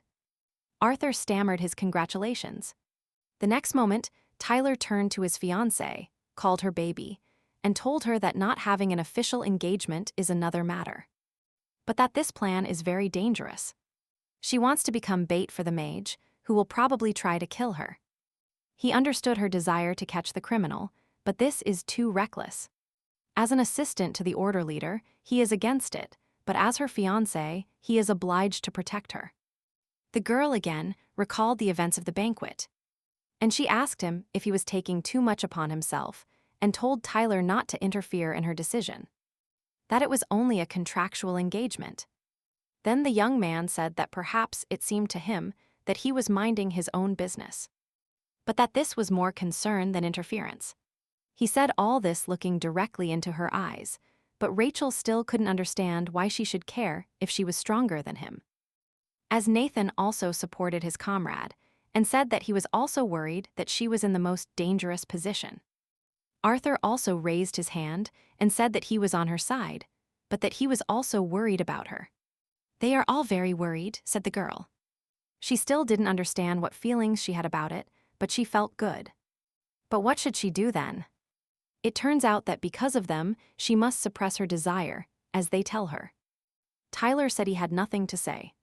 Arthur said that's it, that they can't dictate anything to her, and Nathan said that mages are complex beings. Suddenly Tyler said, "Okay, he will help her, she can do whatever she thinks best. But in return, I must promise you one thing, Rachel," said the boy with pride and chivalry. But the decisive day has come. Arthur said that they have to wait for the criminal to come to today's ball. Rachel turned to her. "Do you remember what I told you about mages who haven't learned to show emotions?" She replied that he said they were dangerous because they had no humanity. He said they were willing to cause harm without hesitation. That's why you shouldn't try to solve everything by yourself. You must act together. The most important thing is your safety. Putting his hand to his head, he said that he understood, that he had heard these words hundreds of times already. Then the coachman announced that they had arrived, and Arthur asked her to wait and told her it was a gift. He put a choker with ornaments on her neck, and Rachel, touching it, asked what it was. The blonde mage told his friend that this is a necklace with his magic. He believes she will need it. He also said that he hoped everything would go well and held out his hand to Rachel. The young Marquis placed her hand on his and directing a precise look. And confidently forward, she said, "Let's catch the crystal mage." With these words, she took the boy's hand and elegantly stepped out of the carriage down the stairs. Music was playing in the hall. Many guests were dancing. Only Nathan stood with a dissatisfied face. He didn't like this situation. And although he tried to disguise it all the time, it didn't give him confidence. He asked if the two of them had come with him now. Tyler confirmed. But when he asked why he should be his partner, Tyler said that he also couldn't say he was very happy about it. And he asked where Arthur and Lady Chloe had gone. Nathan, pointing his finger, said that to find Arthur, one just had to approach the crowd. They approached and watched the dancing couple. Behind the crowd, Nathan said they were made for each other. Only this turned out to be a big problem. The boys instantly looked at each other. And Tyler asked him if he thought this plan would work. Arthur moved smoothly and gently, smiling at Rachel, but in turn she was like a log. Then Tyler said they didn't look like lovers. Nathan said it felt like they were forced to dance together. And after their discussions, at the end of the dance, the boys approached their companions and, apologizing, Tyler said he would have to intervene. The fiancé told him that nothing could be done about his inability to dance and asked what was wrong with his face. The girl asked him what was wrong with him. The next moment there was laughter. Rachel turned around and saw Arthur's entire face turn red and tears form in his eyes. She asked him why he was laughing. Then the black-haired man explained, "You are playing very badly. They are playing lovers, but you can't see it on your face." Rachel looked at her fiancé and asked what facial expression she should make at that moment. Tyler said thoughtfully that if she had to pretend to be a mistress, she could at least put on a face of embarrassment or concern. Nathan and Arthur said this was too much for Rachel. The girl told her fiancé that they said it was too much. Then the boy thought a little more and, putting his fingers on his cheeks, said, "Let's try something simple, smile." He said that if she smiled and walked everywhere with Arthur, the people around them would think they were a loving couple. And he told her to raise the corners of her lips. Hearing advice on facial expressions, Rachel did her best to repeat something resembling a smile. But she only started trembling with tension. The next moment, the boys around her almost scattered in all directions from laughter. Arthur turned around and Nathan covered his face. And then Tyler, trying to contain his laughter, said they weren't laughing at her. Ray lowered his head and said they were laughing at her. "No," he said, "you just have a funny expression on your face," and asked her why she offered to pretend. "I think this idea failed. It's better to leave her." "No," said Rachel, "she will succeed," and taking Arthur by the neck, she stood on her toes. She asked if it was necessary to somehow prove that they were a couple, right? And with this question, she kissed him on the cheek. The boys were stunned, and Nathan said he thought it was better not to laugh at Rachel anymore. "He thought the same," said Tyler. But the next moment the girl, as if nothing had happened, turned to them and asked them if they had seen this behavior from the couple. Tyler said, "Well done." Arthur was still trying to come to his senses when the deputy chief turned his gaze towards the crowd in horror. All the envious ladies' gazes were directed at them, and he asked if this method was really normal. Tyler said, "So she will become the target of other ladies before finding the criminal." They didn't expect this, Arthur concluded. Rachel, in turn, kept looking at the crowd of girls, and among them she noticed a lady who had spoken ill of Cecilia at the last ball. Stepping forward, the girl asked if they could follow them. Tyler asked to wait and offered to ER together, but his daughter-in-law turned around and seriously said that this way they would be noticed faster. They were not dangerous. She would just check the situation and come back. The ladies were talking about the wig, that it didn't suit her at all. She imagined herself as an aristocrat. And she dressed elegantly and applied very vulgar makeup. Having heard their dialogue, Rachel realized that it sounded as if they were washing everyone's bones. They were talking about an illegitimate child pretending to be an important guest, who didn't even know basic etiquette. And Rachel thought, it's not like they're talking about her and Cecilia. But she kissed Arthur. Why haven't such rumors started about her, or is she really a bad player? When suddenly, she looked up from the floor ahead and saw the same girl she had seen before. The little girl remembered that this was the same one who asked for comfort for Cecilia, but for some reason had such a gloomy face. She looked again at the three gossips nearby and thought, maybe they are talking about her. What should I do? I'll walk past. She turned around and walked back thinking, she still has nothing to do with the crystal mage. It makes no sense to get involved in unnecessary adventures. But then she found herself in front of the gossips.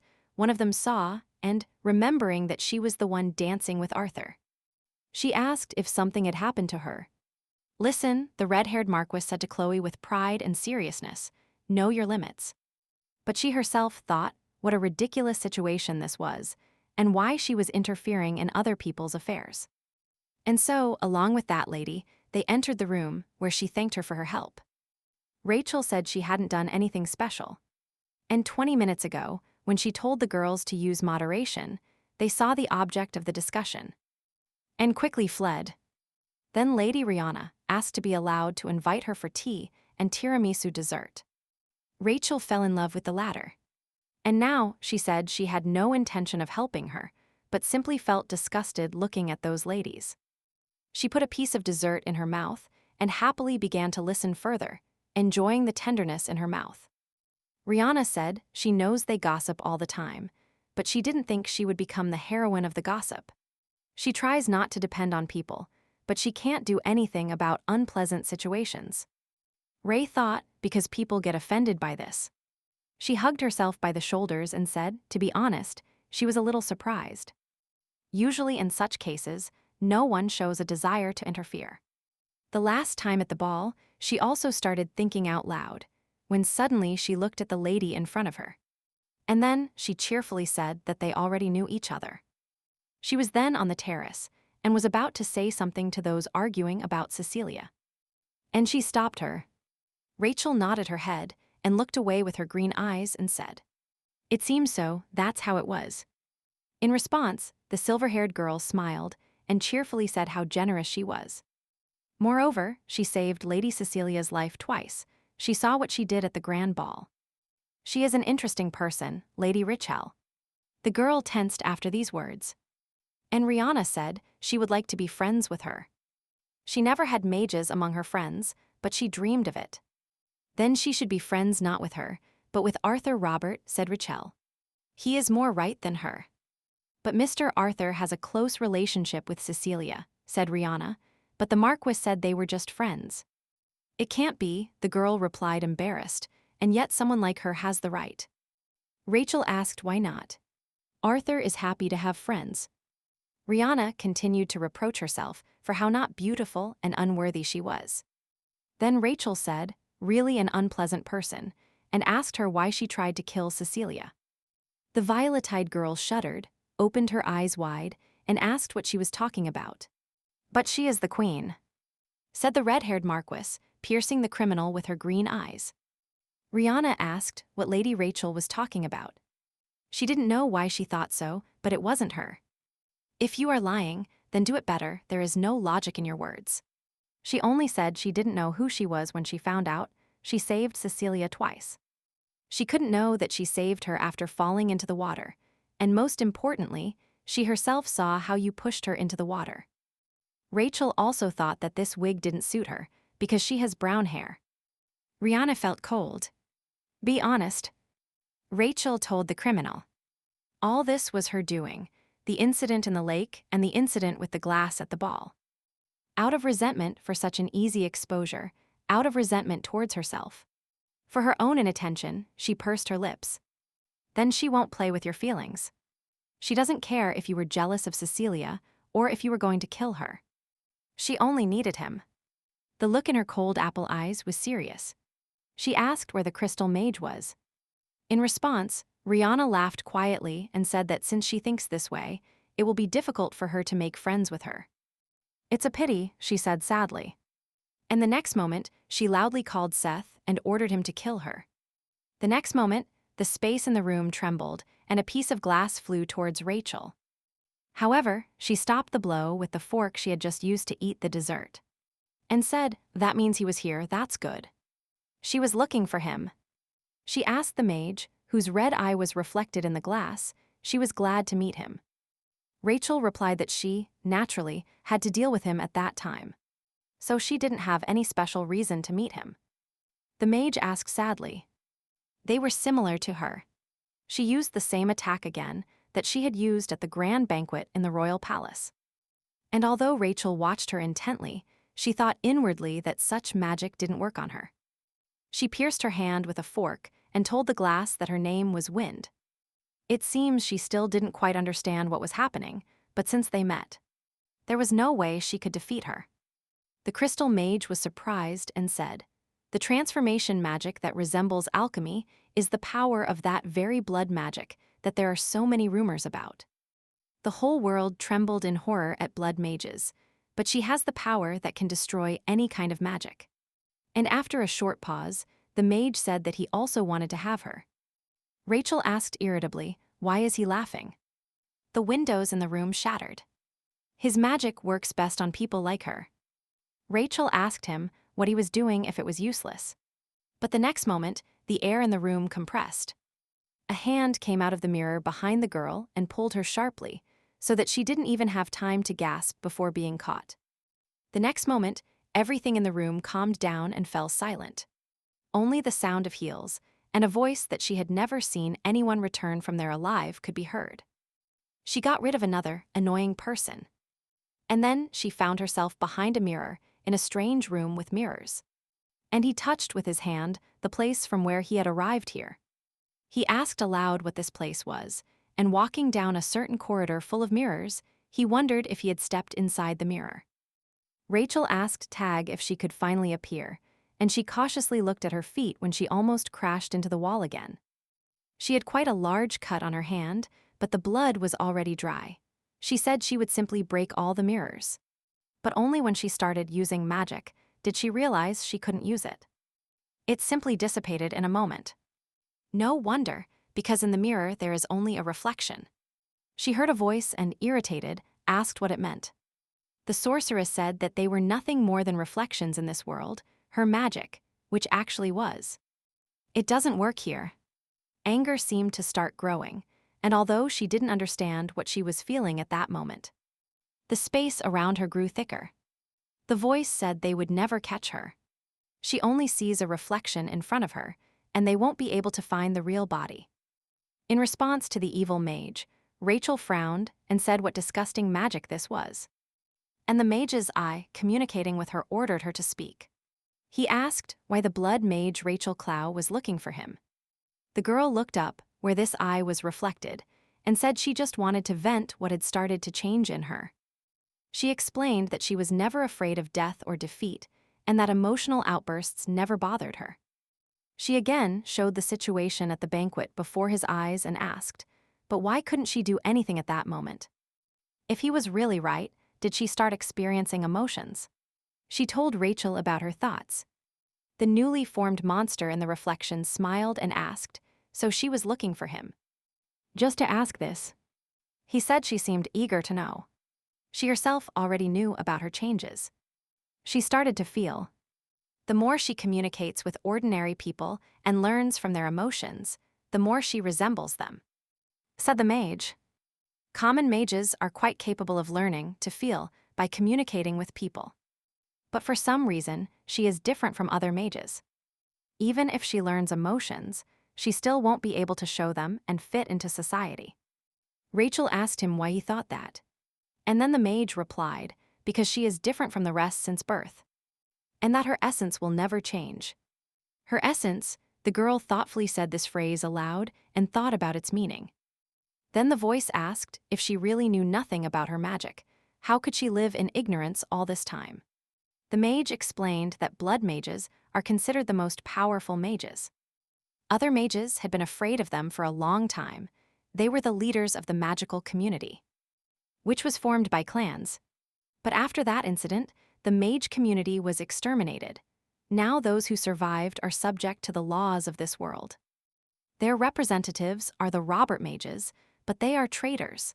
They re-educate dangerous mages to maintain their own power. Arthur Robert also wants to correct her to subordinate her to the human world, but this has no effect on her. It seems Arthur Robert still doesn't know what kind of creature she is. She was born evil, said the mage, making it increasingly terrible. He hoped she didn't think they could ever fully accept her.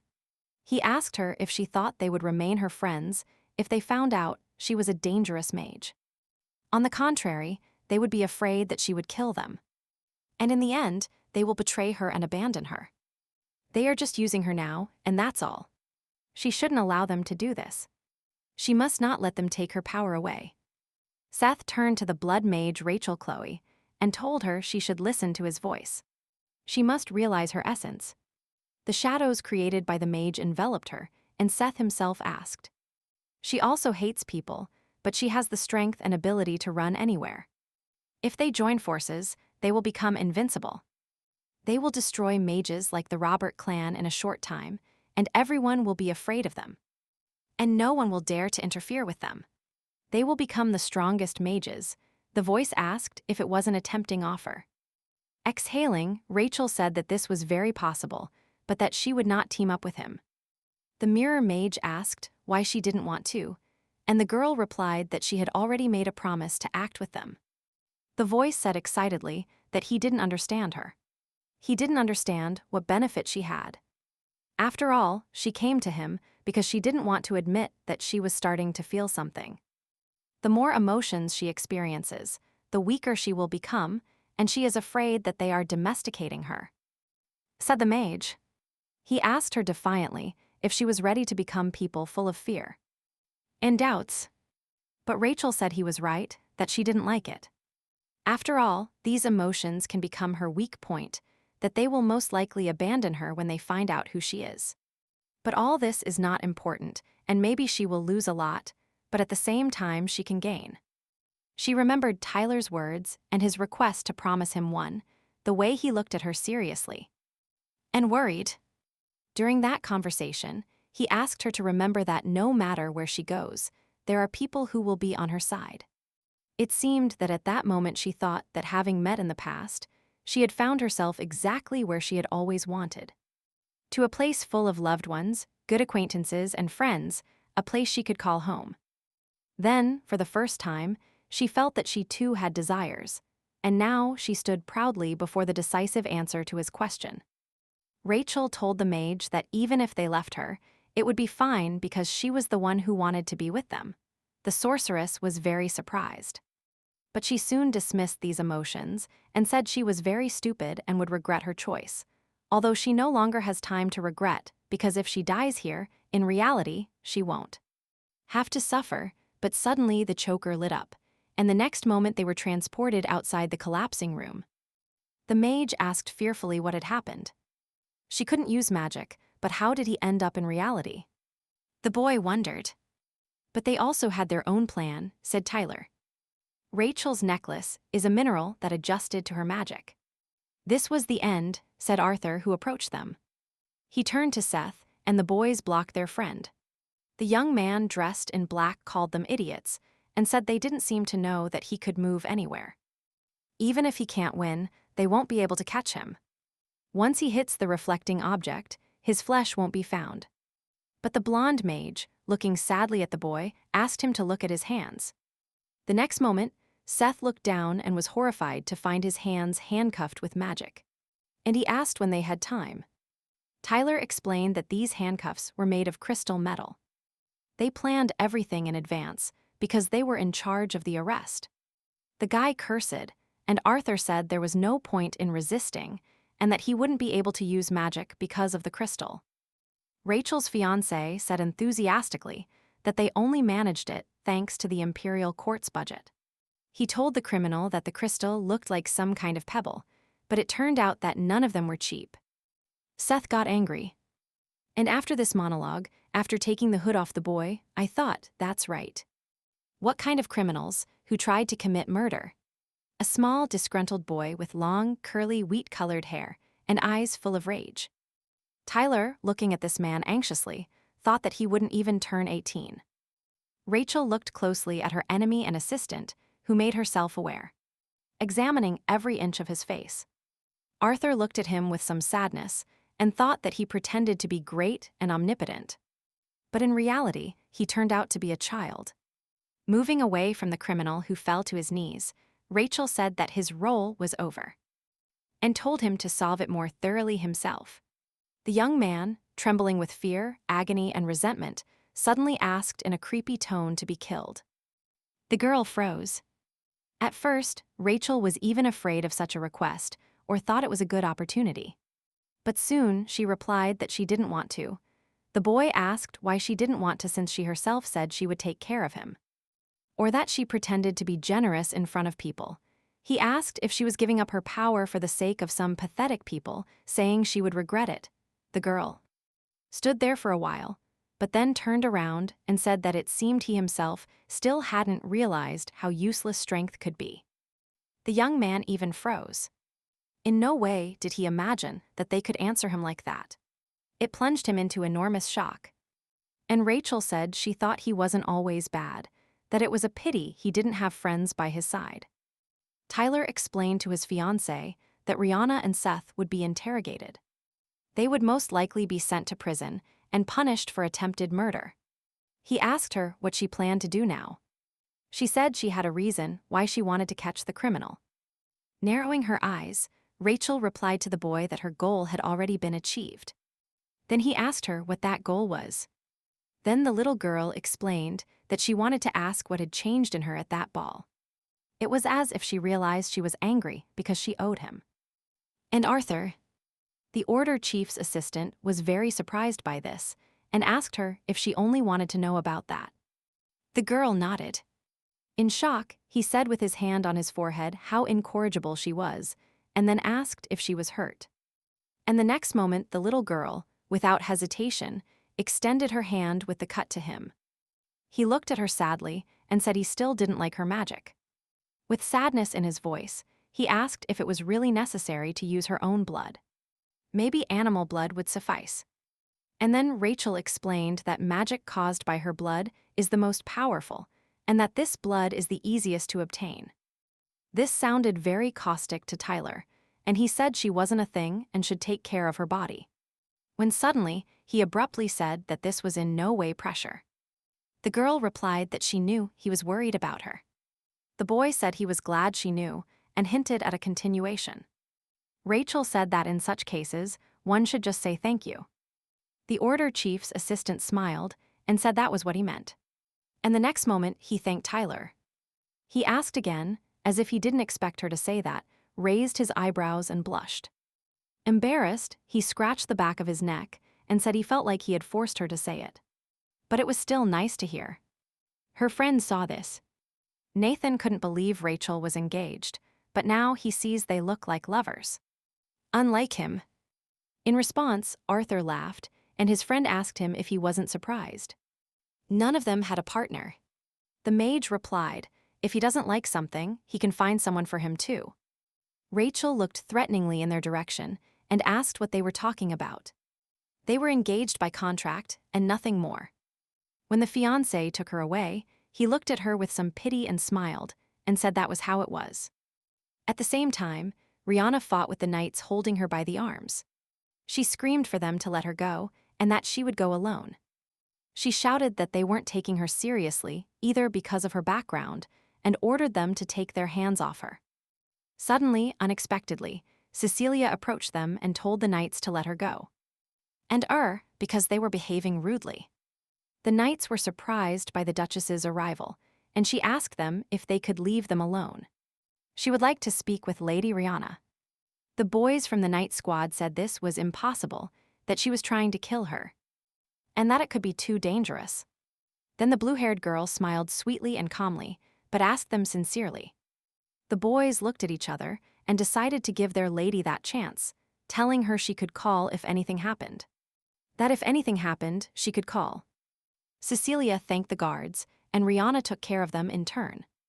She thought that when she asked to be released, they seemed to have gone deaf. Immediately after, Cecilia approached the lady and told her that she heard she was the one who tried to harm her. The girl looked anxiously elsewhere and without hiding said that was true, and asked what she wanted to talk about.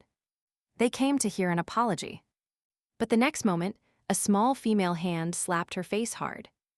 Rihanna's eyes widened in surprise, and pressing her hand on the impact site. She asked her what she was doing. Cecilia said that her friends suffered because of her. She knows she didn't grow up in the best conditions. And asked if it was possible to harm people just because of jealousy. She doesn't understand this. Rihanna's face darkened. She looked at the Duchess with hatred and asked what she knew about the conditions of her life. That she even understood. Already a little deceased too, she said she knew nothing about her, people like her who grew up in love. Her face changed again. With her eyes, she was ready to kill her and frowning. She shouted and asked what she could know. She was born out of wedlock, abandoned, and given to a family of commoners, and at the age of 8, she found herself in this family. They had large debts, so her father took her back and then sold her again. She had the status of a lady, but was humiliated everywhere. She was an outcast everywhere, and only Arthur was open-minded towards her. Her father forced her to marry an 80-year-old man, but she never wanted him in response. Her father could easily hit her. It's a terrible feeling when you realize you can't do anything of your own free will. That was her life. Rihanna said that she had everything, she didn't even try. Cecilia said that this world is unfair. The girl asked why she had to endure such humiliation. What was her fault? Lowering her head, she changed to a calmer, quieter tone, saying that this was too unfair. Too much. Her life is ruined. It would be better if she killed her. Then it will be more fun to go to prison. Cecilia shuddered. She grabbed a nearby flower vase and, lifting it and preparing to attack, told her to die. To die. But the next moment, the vase in her hands shattered loudly into many fragments. And all the water and light spilled directly onto her. It all happened because Louis approached the girls. He arrived in time and asked Rihanna to calm down and stop ruining her life. The girl, whose silver wig had fallen off, turned to Arthur and, in tears, confessed that she only wanted to be loved. Her eyes filled with tears, the silhouettes of the people blurred, moving away from her. They looked at the floor, and her own hair became entangled with a silver wig. Realizing that everything would end there, she crossed the room to the window. Jingling her chains and smiling, she looked at her reflection and said how disgusting she was. The next day, Seth was already sitting in his cell and looking at the floor when he suddenly heard his friend's footsteps stop. And he raised his head. And seeing the mage Arthur, the heir of the Robert family, in front of him, he asked if he had come to laugh at him. The guy raised his eyebrows and said he had heard that he refused to participate in the Order's investigation. The young man frowned and told him to leave anyway. His presence wouldn't change anything. Arthur said that if he was so reluctant to help them, it would be difficult for him to get used to life in prison. The boy said it was none of his business. The mage turned to Seth and told him that he still couldn't avoid punishment. It would be assigned according to the investigation results. He asked him to think and make the right decision. The young man lowered his head and told him to stop talking and leave. He didn't want to know anything about the traitor. Arthur told Seth that this is a serious problem. Turning a blind eye to attempted murder won't work. This is not right. The guy asked him if he was speaking badly, listed ethics, morals, conscience, and asked if he had come for that nonsense. Seth told the elder that he was sorry, but for him, this doesn't exist. Arthur asked him why he thought that. The red-eyed guy took him away and told him that he wanted to ask him, Arthur Robert, what is the meaning of the greatness of life? After all, every creature must kill another to survive. Is it really only human life that deserves more? People kill the weakest and want to control mages. All this is lies and human selfishness. Ordinary people are the cruelest, Seth continued saying. For them, only their own life matters. They came up with moral standards to control dangerous mages, forcing them to learn humanity. And emotions. They want to subject the whole world to misfortune. Framing it in a framework, he doesn't need the restrictions of this world. He can survive alone. Mom said the danger was too dangerous for him, that under no circumstances should he leave there. His mother hid him behind a mirror and became the mistress of some aristocrat herself. And so he grew up watching her from behind the mirror, seeing how they sweetly communicate and even how he hits her. Then, upon meeting his little mother, he asked her if maybe he should kill him. But his mother told Seth that he didn't need to do that. She said he wasn't a bad person and stroked his cheek, looking sweetly at her son. Covered in bruises and contusions, he tenderly said that he was just trying to find what he wanted. The mother wanted to achieve a lot, but she didn't have the strength. And even when asked why he was crying, he translated everything into joy. That's why she became a mistress, but she even shouted at the aristocrat who betrayed her. And this dialogue ended in tears. Nothing went right for her, and in the end, her death was terrible. And he could only watch as she died before his eyes, in her bed, beaten to death. People are pitiful. If they don't have strength, they won't be able to achieve anything. That's all he learned from his mother. Seth asked him how he thought he had lived after her death. If he was only 5 years old then, he entered other houses through mirrors and stole food. Some felt sorry for him, but then they also moved away, because people hate mages who haven't learned to feel. So hatred accumulated in him. He admits that he started helping Alice Rihanna because she reminded him of his mother. But the world itself didn't teach him to hate people. Why should he care about the value of human life? He asked Arthur to stop talking about good and evil. He wouldn't understand this for the rest of his life. And the hereditary mage's answer didn't even have anything to say. He was so devastated by the guy's monologue, but he said he would leave him and go. He left the envelope on the floor and handed it to the boy. The young man asked what it was and unfolded it, taking out the letter. Instantly, his eyebrows shot up, but his eyes expressed nothing. It seemed he started reading the contents of the letter. Then, Arthur explained that this was a letter his mother sent to his family 10 years ago. She didn't have much time left to live and asked them for help. And when they received this letter, they were supposed to look for him, but he was already inside the mirror then. He deeply regretted having stopped believing people. However, he was not abandoned. The boy read that his mother didn't want him to live the same miserable life and asked them to take care of him. The boy got goosebumps, squeezed this letter a little in his hands. And Arthur said his mother wasn't weak. She did her best to protect her son. She was a strong woman.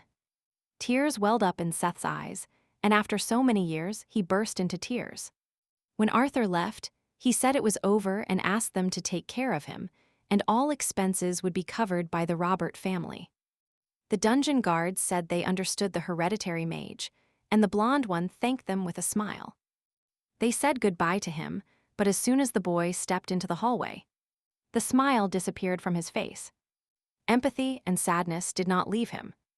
He walked through the corridors and came out into a beautiful garden. The sun was shining outside.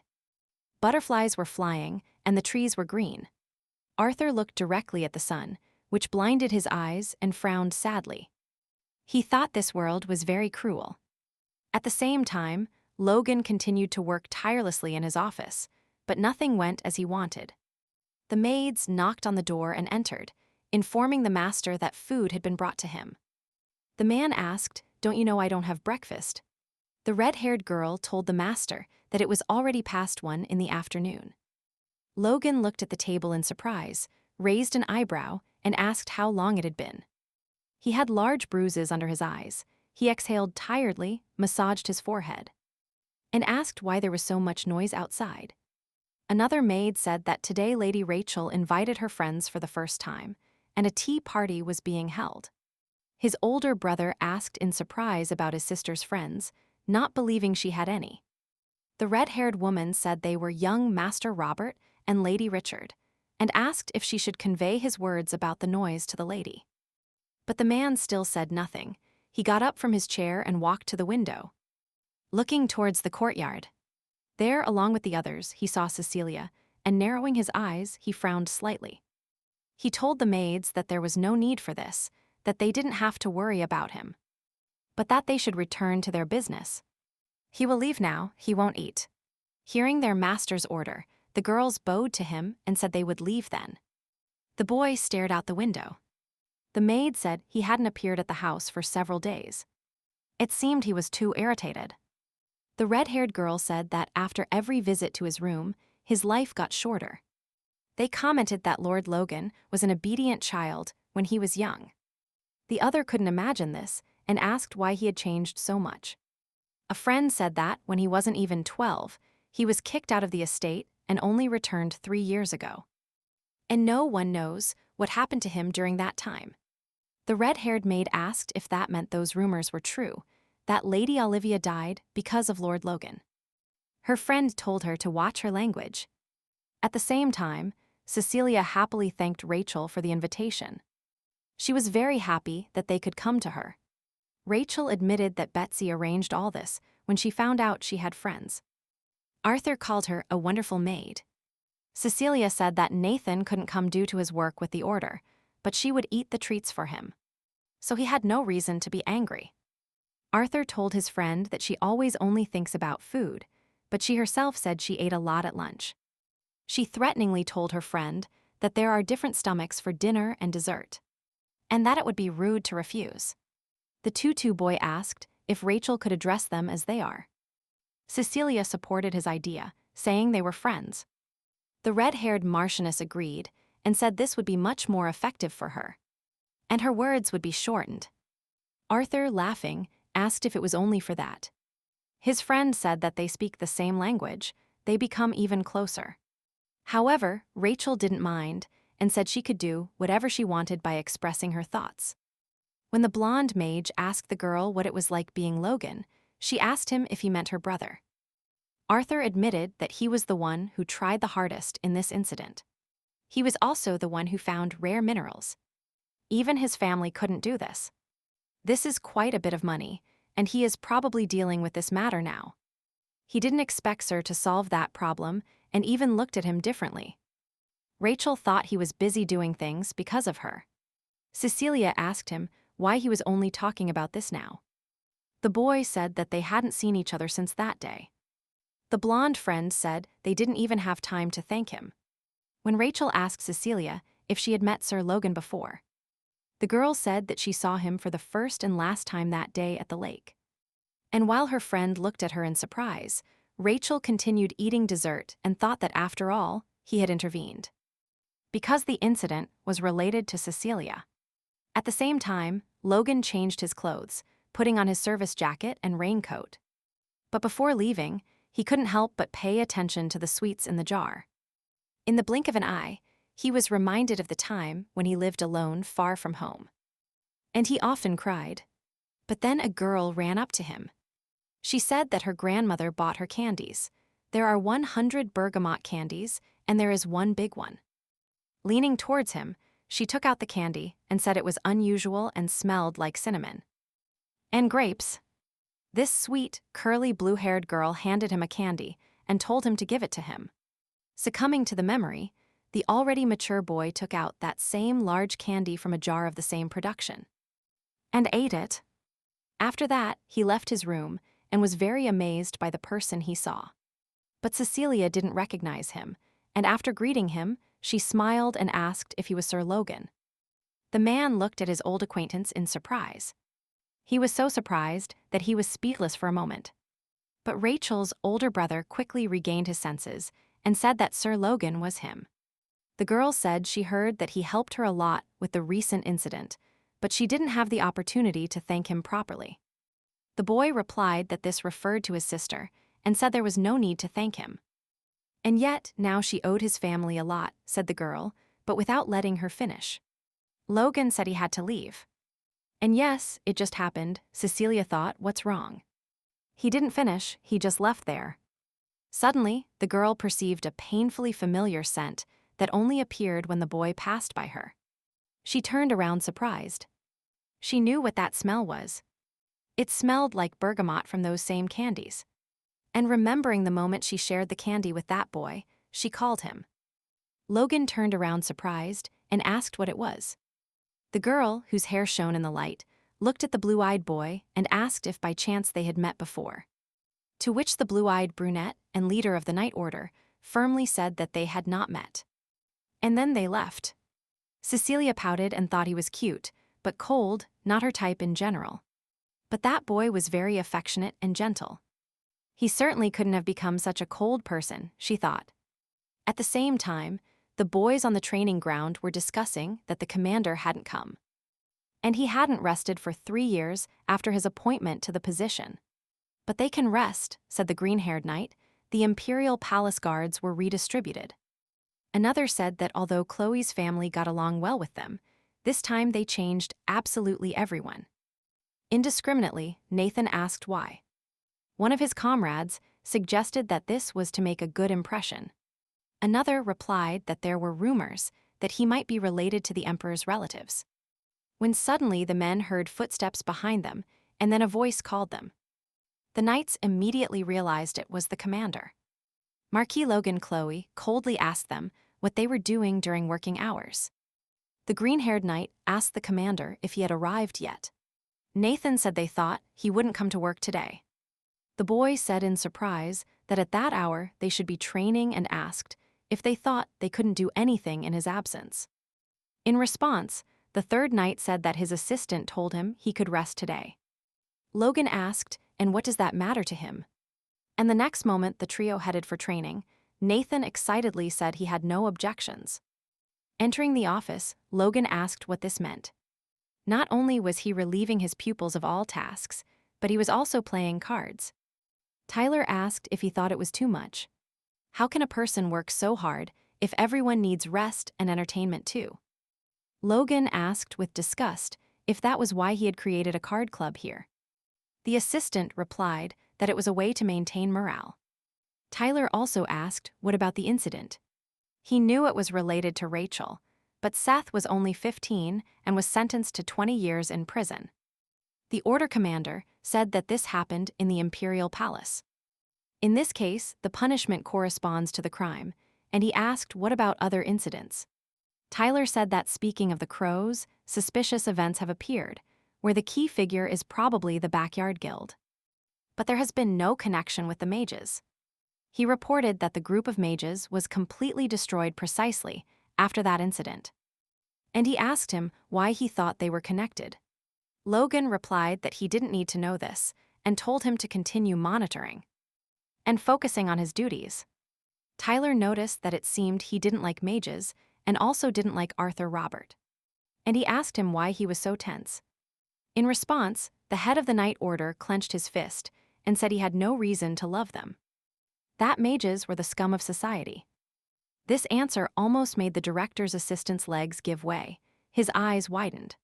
And his head went blank. Sadly, he asked about Rachel, but he was suddenly interrupted by another voice shouting at the commander. And him that dinner was ready. Tyler decided not to focus on that and said they would talk about it another time. And he asked him if he had already had dinner. Logan said he didn't want to and told the assistant to eat and come. Tyler reminded him that they were working for the common good. And they won't thank them for this. And it doesn't seem like all these documents are related to the order. Logan said it seems he doesn't have enough work. Tyler immediately understood his brother-in-law's insinuation and anxiously said he had better leave. The knight who burst into the room apologized to the commander. As he left the door, Tyler said he was impenetrable, just like his sister. The knight asked in surprise if the commander had a sister. His fiancée smilingly replied to his friend that he did, and that she was very similar to her brother. The sun was already setting, and the boy's office was already lit by its rays. But he continued working on documents. Suddenly, he remembered what happened at home, how he met Cecilia and putting down the pen. He exhaled heavily. He thought it wasn't time to approach her yet. He still had his own things to do. How then did he remember that during his wanderings, when he was kicked out of his house, he sat crying in the rain? A red-haired man with bright red eyes looked at him threateningly from above. And then lightning struck. Betsy woke up her mistress and told her that today she was going somewhere. The baby, upon waking, told her maid that she needed to be at Tyler's house for lunch, and asked for another 10 minutes. Hearing the words about lunch, the brown-haired, blue-eyed girl excitedly said that then she must get ready quickly. Otherwise, she would be late. She carefully told the girl to get up quickly. Rachel sat up in bed, but still didn't open her eyes. Then Betsy even handed her water. Already combing her mistress, the maid said she was already 16, which means she was gradually growing up. And she should continue to behave the same way at her fiancé's house. If a person talks a lot, it's a sign of concern so as not to create an awkward silence. And she asks not to perceive it as an opportunity. She also said not to forget to thank everyone. Rachel asked them to stop. She already understood everything. She liked everything about her except the moralizing. The personal maid seemed to remind herself that she was talking about obvious things, that she herself would do a great job. And then she asked her what she thought about taking advantage of the guard's escort.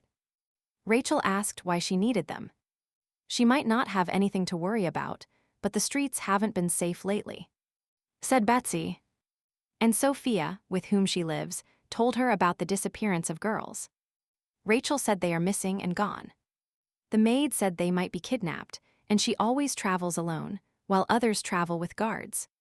The Marchioness said she didn't need them, especially since all this was happening to commoners. Angry Betsy said there was nothing wrong with being careful, and asked if she should go with her.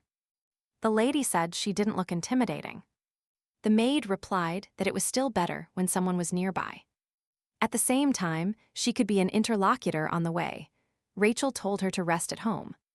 Then Betsy decided to admit that she wanted to take some time off and asked if she could go home while the mistress was visiting. Rachel looked at her personal maid in surprise and asked why she needed to go home. Then the girl admitted that her sister was sick and she wanted to buy her medicine and return by night. The Marchioness said she didn't have to go out with her. She could contact her about this at any time. Betsy's eyes lit up and her cheeks turned red. Joyfully, she thanked her and told her that she would surely be here before her return. At the same time, the lady gave instructions to the maids on the selection of music, dishes, desserts, and tea. Tyler asked if all the fuss was just because of a normal lunch. She shouldn't work too hard in her position. The girl said they would see his fiancée for the first time. Naturally, she should take care of everything. She was very happy about the appearance of another girl in their house. The lady eagerly asked what kind of person Lady Rachel was. If she is a sophisticated and elegant lady, they might find a common hobby. And if she likes something elegant, it would be good to do embroidery or floristry together, she said. The girl hoped they would become friends and like sisters. The young man told her not to have high hopes with such a description. As a friend, they announced to the lady that Lady Rachel Clough had arrived, and approaching, the girl greeted her.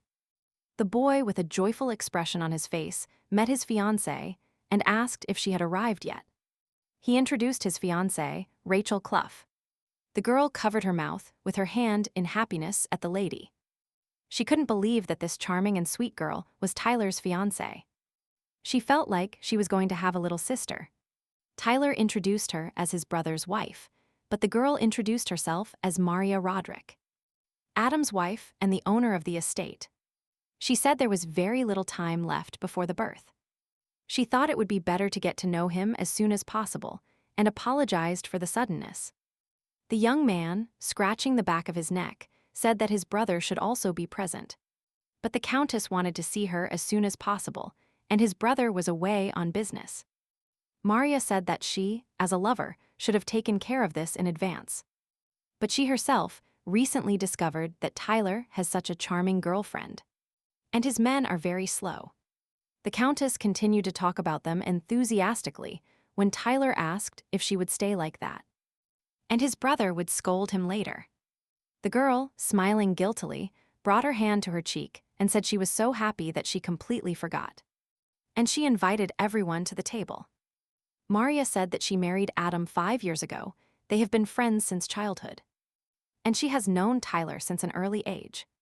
He always ran after her and called her sister, and now he has grown up so much. And so sweet that he confused the boy. And the Countess continued to say that she can ask anything about Tyler. She even knows his dark sides. And she said that, when he was a child, he loved to play and was constantly fixing something. When they found out he was the assistant to the head of the order, they thought some kind of mistake had occurred. And although Rachel pretended to listen attentively to the stories, she herself thought that she hadn't asked anything. But that she herself was telling everything. But suddenly, she remembered Betsy's words about how one person can talk a lot. And she realized that this is caring. She said her guesses out loud, and Countess Maria and Tyler asked her, in surprise, what she had just said. Then Rachel asked Countess Maria Roderick why she cared about her. And in response, the girl smiled sweetly at her. She seemed to shine with happiness and said it was because they would soon become a family. Rachel was very interested in that word family. She wondered what it could mean, and in the meantime dinner continued. After dinner, Tyler took the fiancée home and told her that today had been fun, but that she was probably embarrassed by the Countess and thanked her for accepting his care. Rachel, getting out of the carriage, thanked him for seeing her off, and the boy asked what about the knights accompanying him. One thing remains dangerous. The girl said that Betsy also talked about this, and the boy advised her to listen to the maid's words. She is the person closest to her. And then he cheerfully said that when the baby is born, she can come to visit. And then she can see her brother. Okay, Rachel told Chloe as she approached the door, turning to the fiancé. She said goodbye to him. She said quietly that she didn't even turn around properly and wondered why she suddenly felt sorry. At the same time, the red-haired marquise had already entered her room and turning to Betsy. She told her that she had returned. As she said, she introduced herself and then thanked her for her concern, but as she went deeper into the room, she realized that she was not answering her. Rachel thought she was late, although she promised to return before her arrival and dropped onto the bed, and said that tomorrow she would have to scold her. But as soon as she closed her eyes, she was again overwhelmed by a feeling of anxiety and thoughts about her family, and she wondered what this meant. One morning, she asked what was going on. The girl bowed and introduced herself to Catherine and told her that from today she would attend to her. Rachel crossed her arms and asked, unexpectedly, who had decided this. The girl explained that Betsy had left 3 days ago, so they sent her to work for the marquise. Frowning, she said that she herself had allowed Betsy to leave. Catherine raised her eyebrows and said that she had been gone for 3 days, so the head maid fired her. Frowning, Rachel asked if it was the cleaning lady who arranged everything. The atmosphere darkened. At the same time, the cleaning lady shouted at them to be quiet. She couldn't trust people like them.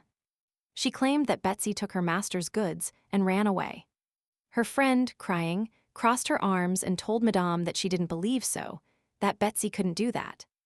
The maid told her to stop and get to work, and after cleaning to check if anything valuable was missing. The girl asked for a little more in exchange for Betsy. Madame shouted at her to be quiet and almost started threatening her when Rachel approached and asked her why there was so much noise here. Madame immediately turned her attention to the mistress and apologized with concern and explained that she was raising a young maid who would soon realize. The red-haired marquise asked inquisitively and grimly if it would be better to say what she said about Betsy stealing something. The maid said that she hadn't returned on the 3rd day, which means she stole something and ran away. Otherwise, there is no explanation. So Rachel asked if she had proof. Madame apologized for saying that, but Betsy and Sophia came from a dark alley. She said that she probably doesn't know, but those people are like rats from birth. And they are prone to stealing, and such people were hired to work as maids. She was worried. The new maid was much more polite and suited her better. Rachel ordered her to be quiet and explained to the noisy lady that she liked Betsy and that she didn't need the others. Madame, shouting again, told the mistress that she simply didn't know this world, that there is no way to escape their innate qualities. One shouldn't hang around with people from the slums, she said, and since that's the case, it would be better to expel everyone who comes from there. Yes. Sophia asked the lady to believe that Betsy was not like that at all. She loved her very much and was not capable of stealing. But the next moment, the head maid took out a wet rag and buckets and threw them at her, shouting and ordering her to be quiet, and asked who gave her the right to open her mouth. The head cleaner shouted at her that she needed to know her place and treated her like a dirty creature. Sophia cried. Rachel turned to Madame, but she told her that she would throw her out immediately, but the marquise took a bucket of dirty water and threw the contents at her. The marquise told her not to force her to repeat the same thing and told her again that she liked Betsy and that she didn't need the others. And holding the bucket in her hands, she looked threateningly at the head maid and said that this was payment for the insults towards her. Madame asked how the lady could do this to her. She had served faithfully in this house for 15 years. It was she who did the housework while the lady was away. Rachel, looking at her coldly, asked so what. She asked if by this she meant that she, the maid, was superior in status to her. Worried, Madame said that it was not so, and realizing that she was reaching a dead end, she bowed her head. Darao. She apologized to the mistress and said she was wrong. Walking away, Rachel said it was good that she understood this. She suddenly stopped and standing halfway and looking at her, said that it was too dirty here, and ordered her to clean everything here personally. All the young maids present were in shock, and the lady's eyes burst with anger and, clenching her fists, she said that it was fine. When Rachel turned to Sophia, the girl on duty flinched and asked what was wrong. Then the red-haired marquise told her to follow her. She needed to talk to her. And upon reaching the room, Rachel sat on the bed, and Sophia thanked the lady for helping her. With her hands crossed under her chest, Chloe's youngest daughter said it wasn't helpful. That she just wanted to ask something. Betsy's friend with pigtails and freckles said enthusiastically that she could ask anything. Then she asked why everyone said she was missing. Betsy went to visit her relatives. Maybe she was taking care of her family. The pink-eyed girl said that she and Betsy lived in an orphanage and that she called the children her brothers from there. And younger sisters. She asked the orphanage about her. It turns out she left that day. She was worried, so she told the head maid. And that's what happened. She knew they didn't like her. She didn't think it would all end like this. Rachel said she didn't call her to find out. She asked Sophia what ordinary people usually do if someone disappears. The girl replied that first they write a statement. So Rachel said they will go there immediately. The maid asked her if she would go there in person. The marquise did not answer, but when asked if she knew the detachment closest to the shelter, Sophia nodded. Then Rachel took a knife from under the pillow, turned to the maid, and told her to take her there. She said that aristocrats usually don't look in such dangerous areas, and this is precisely what the 5th Squad is responsible for. Upon entering, the girl said they were looking for a girl under 20 with brown hair and blue eyes. The man asked how she knew. Sophia asked how one can remain calm because a person has disappeared. The man asked if they thought orphans were rare in the area and advised them to look for a new maid. Rachel frowned, looked at him seriously, and asked if he was saying that people disappear here often. Leaning back in his chair, he said, maybe they didn't know that such a district existed here. Nobody cares what disappeared or who returned here. The marquise asked why he wasn't taking any action to search for people. The man said there was no reaction to their reports to the order.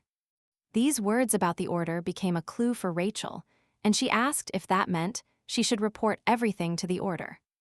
The next moment, she hit the table hard and said with disgust that this is all they can do.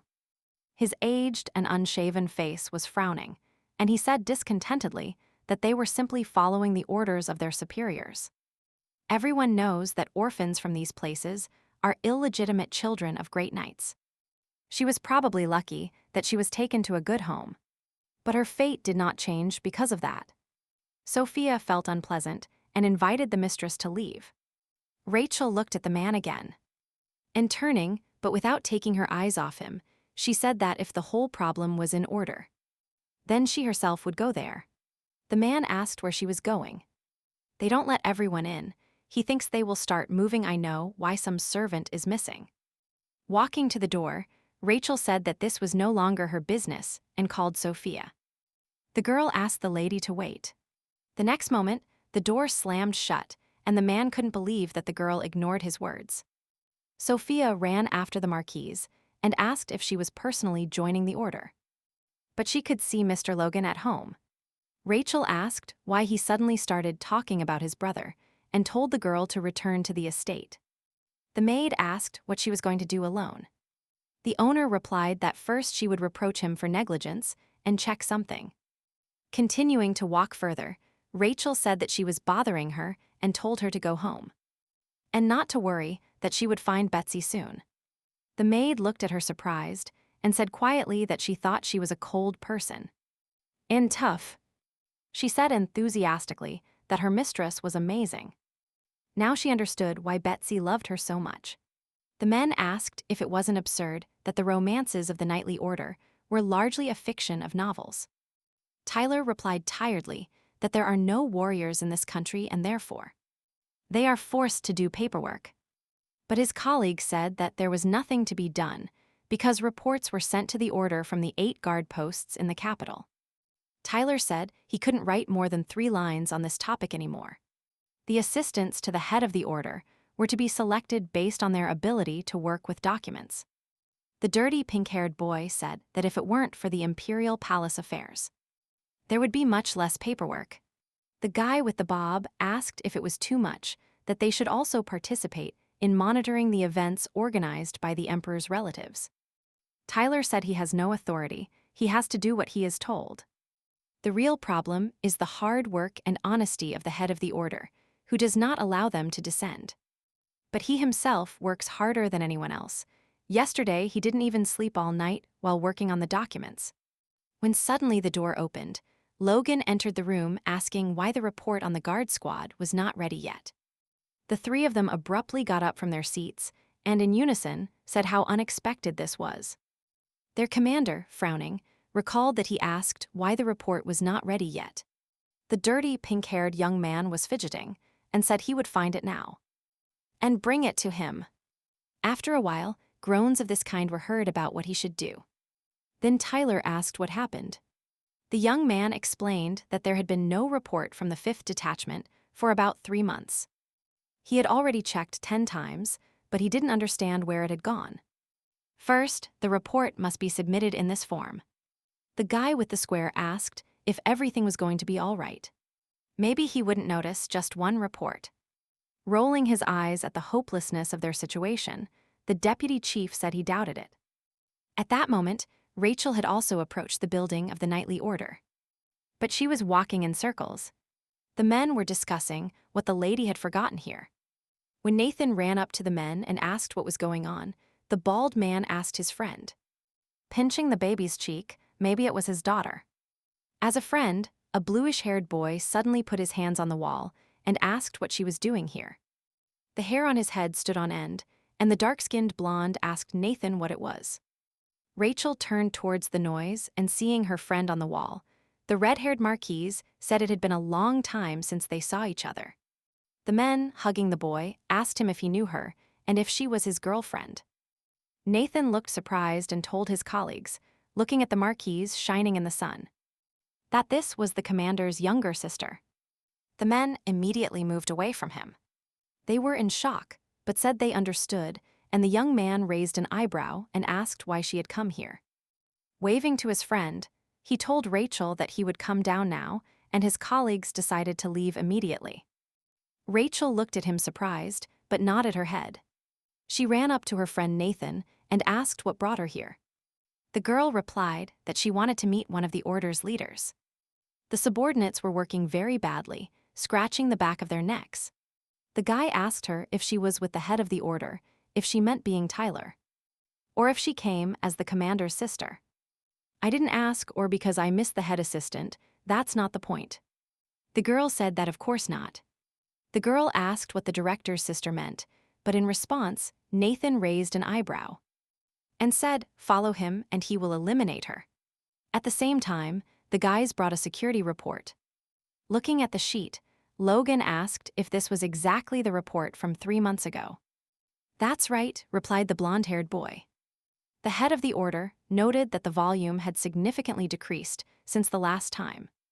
The pink-haired young man was about to confess when suddenly Nathan and the girl entered the room and told the commander that Rachel would come to see him. The man looked with disgust towards the entrance and asked what she had come for. Tyler, seeing his daughter-in-law, asked Rachel, and her older brother, worried, asked what she was doing here. At the same time, the Marquise asked him what he was doing here. Nathan said that he was the head of the Imperial Chivalric Order. The girl looked at her friend with surprise and disbelief, and he asked her if she really didn't know that Sir Logan was her head. Tyler, surprised, told his brother-in-law that they communicated very little, that they were probably close in childhood, and asked him how this happened. Squeezing his forearm, Rachel looked at the floor with irritation and sadness and said that they had never been close, and that her brother did not like him. Logan stood up and said that they had no need to worry about other people's family matters, and asked Rachel what happened. The girl explained that her maid had disappeared, so she went to the guards. But they didn't even try to listen to her. Logan, approaching and frowning, asked if her personal maid had disappeared, and what she said about the guards. The red-haired younger sister said that this was the 5th Detachment. Tyler asked surprised.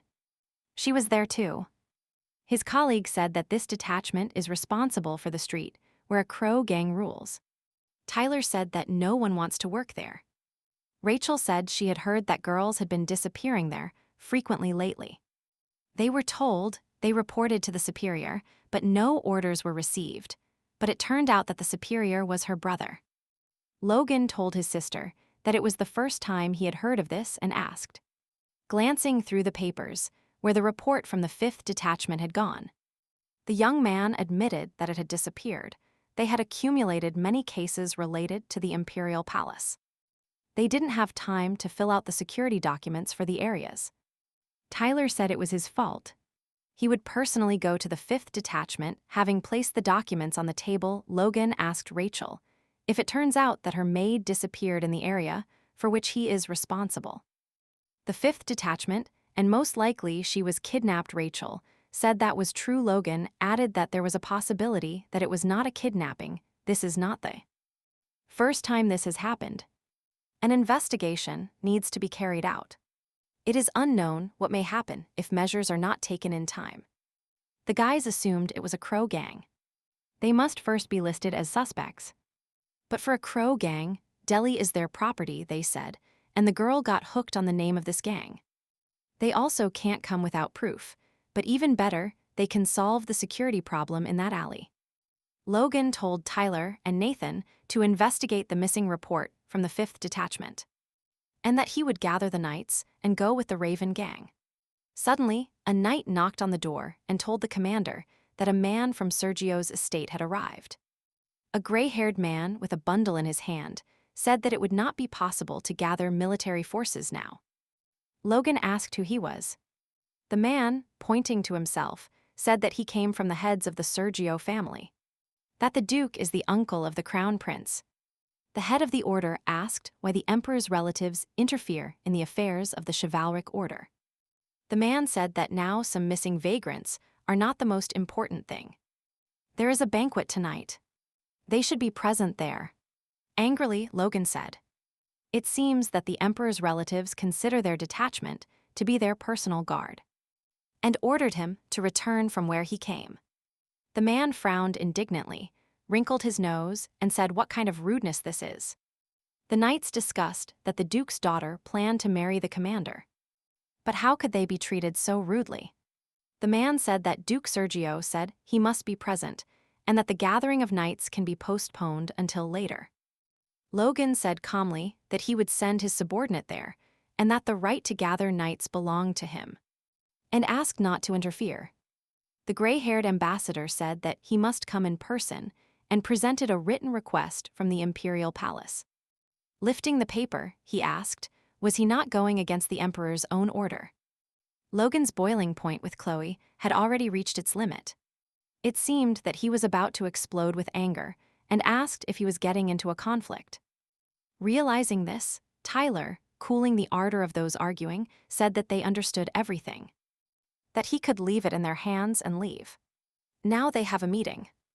The man left, and Tyler, slapping his face, reminded him that recklessness would not lead to good results, and asked him what he was going to do next. Logan, looking around the room, said that first they must find out where the report from the 5th detachment disappeared, and prepare to go with the Crow gang. The knights said they were obeying, and Nathan asked what would happen if he did not obey the Emperor's order. The head of the Imperial squad said that he would go there right now and solve this problem, and told them to take action. The guys scattered in all directions, and Tyler turned towards the entrance. He turned to Rachel and told her to go home. But before he could finish speaking, he tilted his head to the side and called the girl again. He didn't understand what he should do. His commander told his assistant that she had probably just gone home, to which, in response to his brother-in-law, he turned his head towards the entrance of the office and smiled. He said he didn't believe it, and that he didn't seem to know his sister. Well, the girl was already heading towards that alley. She thought that this case could be the hands of a Crow gang. Before returning to the past, she seemed to have heard of them. Rachel began to recall how she heard about them and stopped in her thoughts. But she kept walking with thoughts. If she doesn't remember, it means they weren't that important. But first they need to be found. So she stopped the men by pulling their sleeve and asked if he knew where the Crow gang was. The man looked at the redhead with surprise and told her that he didn't know. She said she had heard that they were a rather well-known gang.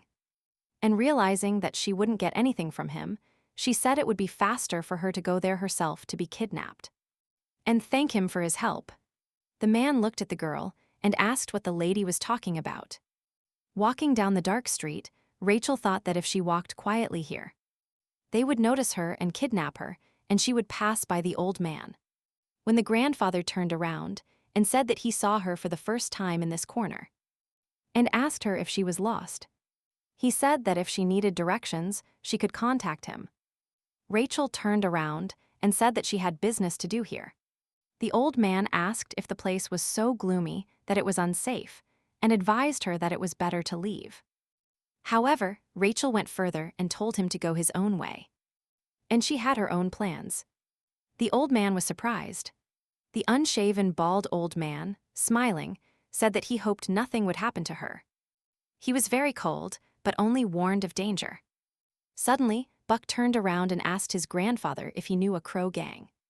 The man froze, his eyes opened in surprise, and he himself froze. But with laughter, he asked what it was. At that very moment, Rachel tensed up, wondering where she had heard that disgusting laugh. And now I remembered this old man and the crow gang itself that was committing its dark deeds on the 5th Street. The old man asked her why she was asking about the crow gang. The Marquise replied that she thought he knew best. The man's gaze became dangerous, and the aura surrounding him was alarming. And he asked her if she knew who he was and if she was not afraid of him. Rachel asked him if she should be afraid. He is just a normal old man who is obsessed with money. The terrifying grandfather asked how such a sweet girl knew the details of the dark alley detachment. The girl raised her eyebrows a little and said that it was very possible that they knew him. Rachel thought that he was one of the people she killed in the past.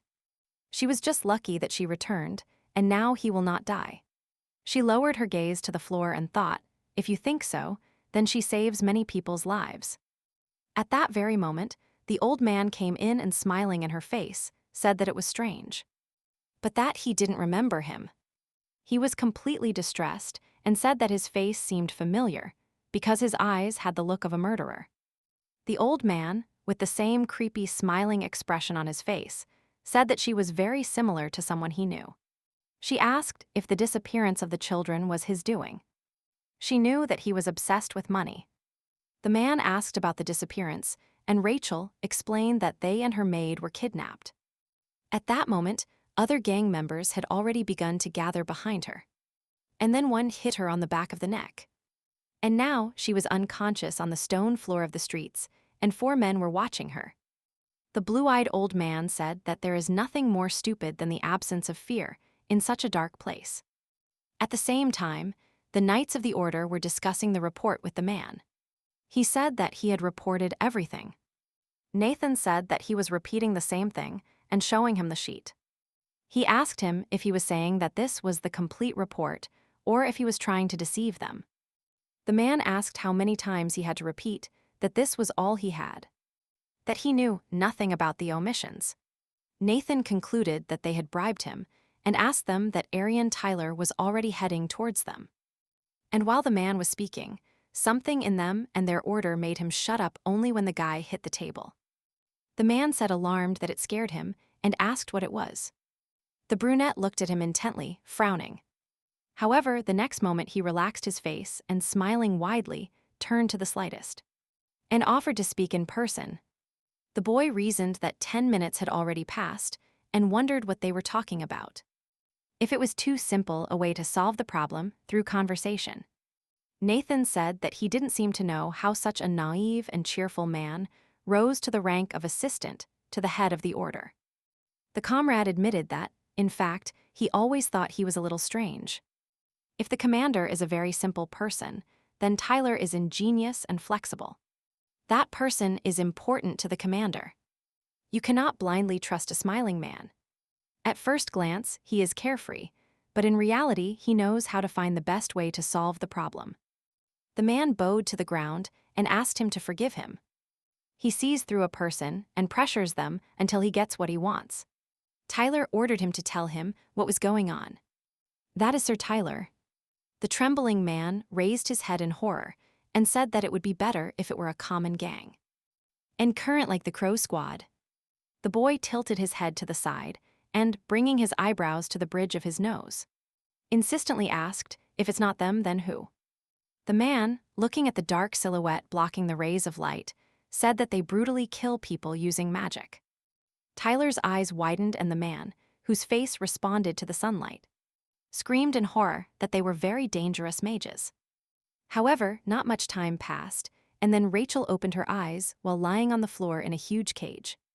She sat up and, clutching the back of her neck, thought that the old man was bad and hit her from behind.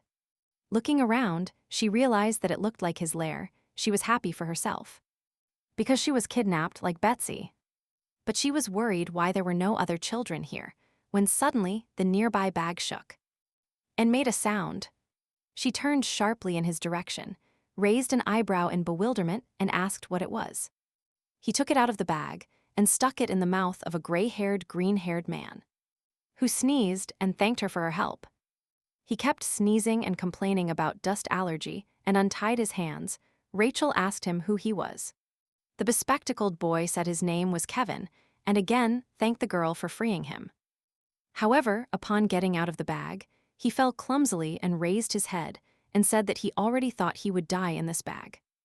The red-haired Marquise, at the same time frowning and raising her eyebrows, observed this misunderstanding and asked how they had caught him.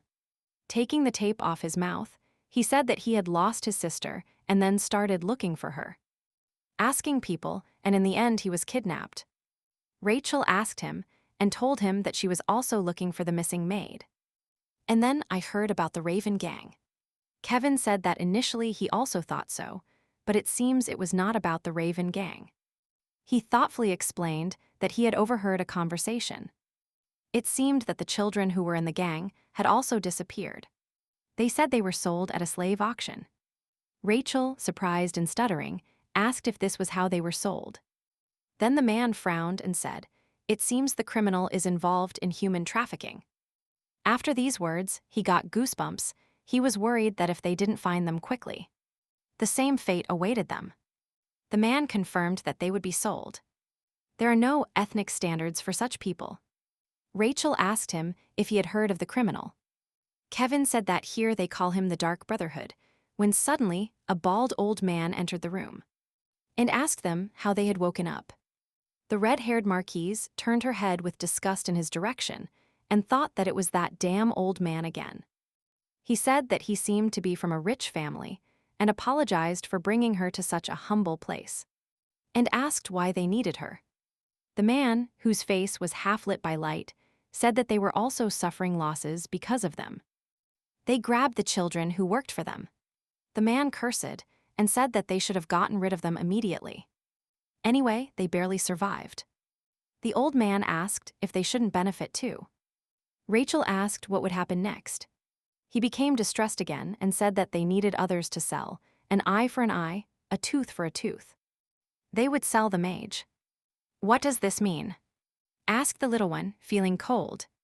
A chill ran down her skin, and she felt somewhat uncomfortable. The old man said that one can get much more for a mage. Rachel, taking out a knife, she asked how thieves could defeat the mage. The next moment, she cut her finger, but the magic she had just created instantly returned to her and dissipated. At that moment, she became alarmed looking at the bloody finger, and the knife realized that she could not use magic. The old man said that it was useless, that this dungeon was specially created for mages, and that tomorrow they would put them up for sale. He said to sit down and wait for their fate, that they would sell their maid today and never see each other again. Rachel, grabbing the bars of the bars, asked him what he was talking about, and irritably ordered him to stop. She couldn't use magic. Then, raising an eyebrow, Kevin said casually that nothing would help. He also tried several times, and nothing worked. Clutching his head, he cried and asked if they would really sell his sister tonight. What should they do? He was sure they would sell her and do something terrible. Rachel angrily told him to sit quietly.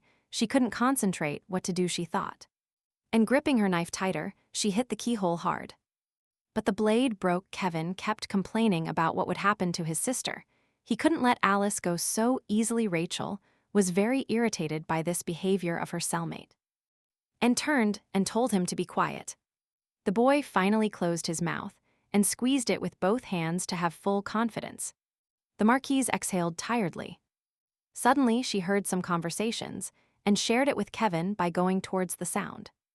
The bespectacled boy asked her what those sounds were. Going up to the bars, she said they were behind that wall, and then she saw a gap. After that, a plan came to her mind. She raised the blade of her knife and looked at both parts she held in her hands. The next moment, she threw the tip of the blade into that space, hitting the target directly, making the space larger. Now she definitely had to fit the rest of the knife into herself, and the next moment, she confidently threw the broken knife into the hole. And it's true. But it flew smoothly and exactly to the target, cutting the airspace. It almost hit the red-eyed redhead. The man looked at the rolled knife next to him and discovered from the pain that the attack from behind the wall had cut off his ear. The boys, dressed in black robes, sitting next to him, asked him worriedly if he was okay. As soon as a knife entered through the door, they said and wondered who dared to attack the boss. The man wiped the blood from his ear. The next moment, the red-haired mage stood up, walked around the wooden counter, and began to read a spell. A moment later, the wall collapsed, and behind it the mage saw a room with a cage, from where a boy and a girl looked at him in fear. He approached from some kind of prison and, extending a knife that flew towards him, he asked the guy if it was his. A long-haired boy with glasses put his hands on his chest and said worriedly that the knife was not his. Then the man turned his gaze to the little red-haired girl next to him. Rachel looked back at him with her apple-green eyes without expressing any strong emotion. In response, the man smiled and closed his eyes in approval and said that she was quite cheeky. The Marquise asked for help. The mage tensely asked her if she knew that her knife almost hit his face. The girl replied that she knew. The man asked her what she wanted him to do. Rachel said that she saw that they were locked up and seemed to be a mage. And if so, he can help them get out of here. The man asked if this was an order, and the Marquise, tightening the rod, said that this was a request. A red-haired man with red eyes and controlling blood magic carefully examined her literal copy with green eyes. He let them go. And the boys said that it is not typical of the boss, that he doesn't even know who locked them up there, but that he wants to save them. His subordinate asked if this would cause unnecessary trouble. His boss replied that he thought everything would be fine. But he, in turn, watched the red-haired girl he had just released. He remembered how the little one said it was just a request, but in his head appeared his green-eyed lover. And white hair, who said exactly the same thing. And although he thought she might be his daughter because she looked a lot like her, he turned around and said that we have to figure it out first. He entered the room that was farthest from the cage and went inside, kicking the door open. The bald old man flinched in surprise and, looking dumbfounded at the boss, asked what he was doing here. The red-haired mage told his grandfather that they hadn't seen each other in a long time. He didn't even know that he was doing such a thing behind his back. The old man looked at him, trembling, and asked fearfully what he was talking about. The mage said that it turns out there is a dungeon where magic does not work. They say there are people who sell mages. The old man recoiled in horror from the terrifying man and asked how this was possible. They would never do this. The redhead kept staring coldly at him, and then the grandfather, bowing, apologized. And simply not kill him. But the next moment the man, using his magic, turned him into a stone statue. The man, smiling, asked the crumbling statue if he was asking him not to kill him. And he said then there was no need to do so. Kevin said it was good that there was a mage nearby, that the atmosphere was not good. And he asked what kind of people they were. Rachel asked him why he was interested in this, because now it was more important to find Betsy. And she thought the man was unpleasant. She said she thought the auction would take place tonight. The boy asked if it would be better to tell the knights and ask for help. The redhead Marchioness looked at the moon and said the sun had already set.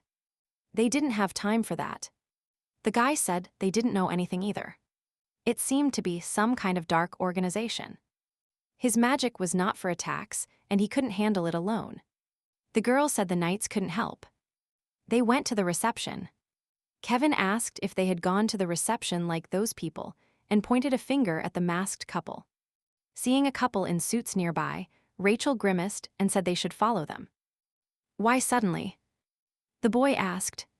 The girl replied that it was strange, that the reception was taking place in those slums. The man realized that the guests probably didn't want to attract attention. He asked if it would be better to ask the knights for help. He would repeat that his magic was not capable of attacking. Rachel shuddered at his words and stopped in place. Using the blood from her finger, she began to cast a spell. The next moment, the couple going to the auction were paralyzed like stone statues. The man captured the transformation magic. The girl said that the magic is quite weak and dissipates quickly. They must hurry. Kevin said the lady has extraordinary abilities and ran after her. Upon arriving at the venue, they lined up, and the boy looking on said they were handing out badges at the entrance. That was probably the right place. He happily said it was good that he had the invitation and had time to put on a beautiful outfit. Rachel said they hadn't come to have fun, and the boy admitted he was a little surprised. He heard that magic is difficult to deal with. Looking away, the little girl admitted that she still couldn't use it freely due to her young age. Then Kevin was inspired and interested, asked her how old she was. She replied that she was 16. He told his companion that she was about the same age as his master. And he told him how generous he was. The girl told him to shut up, that their turn was coming soon. The man said he would check their invitation. Kevin handed over the sheet. Rachel watched with interest as the man performed his duties. As he tensed and averted his gaze from the invitation to her, he saw that she was a girl. Then, doubting the authenticity of the invitation, he asked if she was Lady Marian Rothstein. To which Rachel coldly replied that she was not. Kevin shuddered in fear.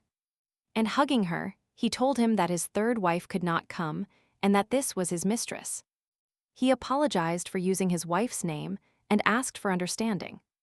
The man checking their invitation looked at them in disbelief and asked if he was Duke Jake Rothstein. Kevin said it was him and asked if there was a problem. The man thought that he was still as unpleasant a person as they say and gave him the number. He happily grabbed it and thanked him. And when he walked away, he almost burst into tears from fear, and Rachel asked him if his words were true. He said he didn't care. Meanwhile, the host had already welcomed the ladies and gentlemen to his auction. And he apologized for the wait. Kevin was surprised by the number of participants and asked them why they were doing this. The girl replied that she didn't understand either, but it was just fun. She said that the higher the status, the more they want to satisfy their desires, they feel free, violating the law. The man was amazed by such statements and told the lady that she was very smart for her age. Rachel said it makes no sense to think that humans are morally superior to mages. Outwardly, they pretend to be noble, but in secret they like to buy and sell people. However, Kevin replied that he believes all people are good at heart, whether they are mages or not. Then, smiling, he told his new friend that she was no exception. The redhead Marchioness tensed up and asked the boy with glasses why he was telling her this. Kevin said they were sinking so low and offered to leave first. Rachel said the auction would take place here. The boy said they had to save them secretly before selling them, and she asked if they only needed to save the two girls. He laughed nervously in response and asked how they could save their own people. Looking around the corner, he said that the children from the branch might also be in danger. But he could not close his eyes to this for reasons of conscience. She asked if this meant he was going to save the rest of the children. It seemed to her that this was too much. But the young man did not hear her. They walked further and turning a new corner saw security, which he reported to his companion. And pressing the lady to say she could do it, Rachel asked him in shock if he even had a conscience. But still, she knocked out the men and Kevin happily said he knew he could rely on her. Then they entered the room. It was very dark and narrow, and Rachel asked Betsy if she was there. She said she saw what looked like iron bars and suggested that this was where she should be. She instantly cast a spell and created a magic ball that lit up the room. Rachel said thoughtfully that it was definitely magical. Kevin replied that it was not intended for such purposes. The young man with the ponytail took off his mask, raised his golden eyes, and looked around. Tide girls looked at them from above and from various bars distributed around the circumference of the room.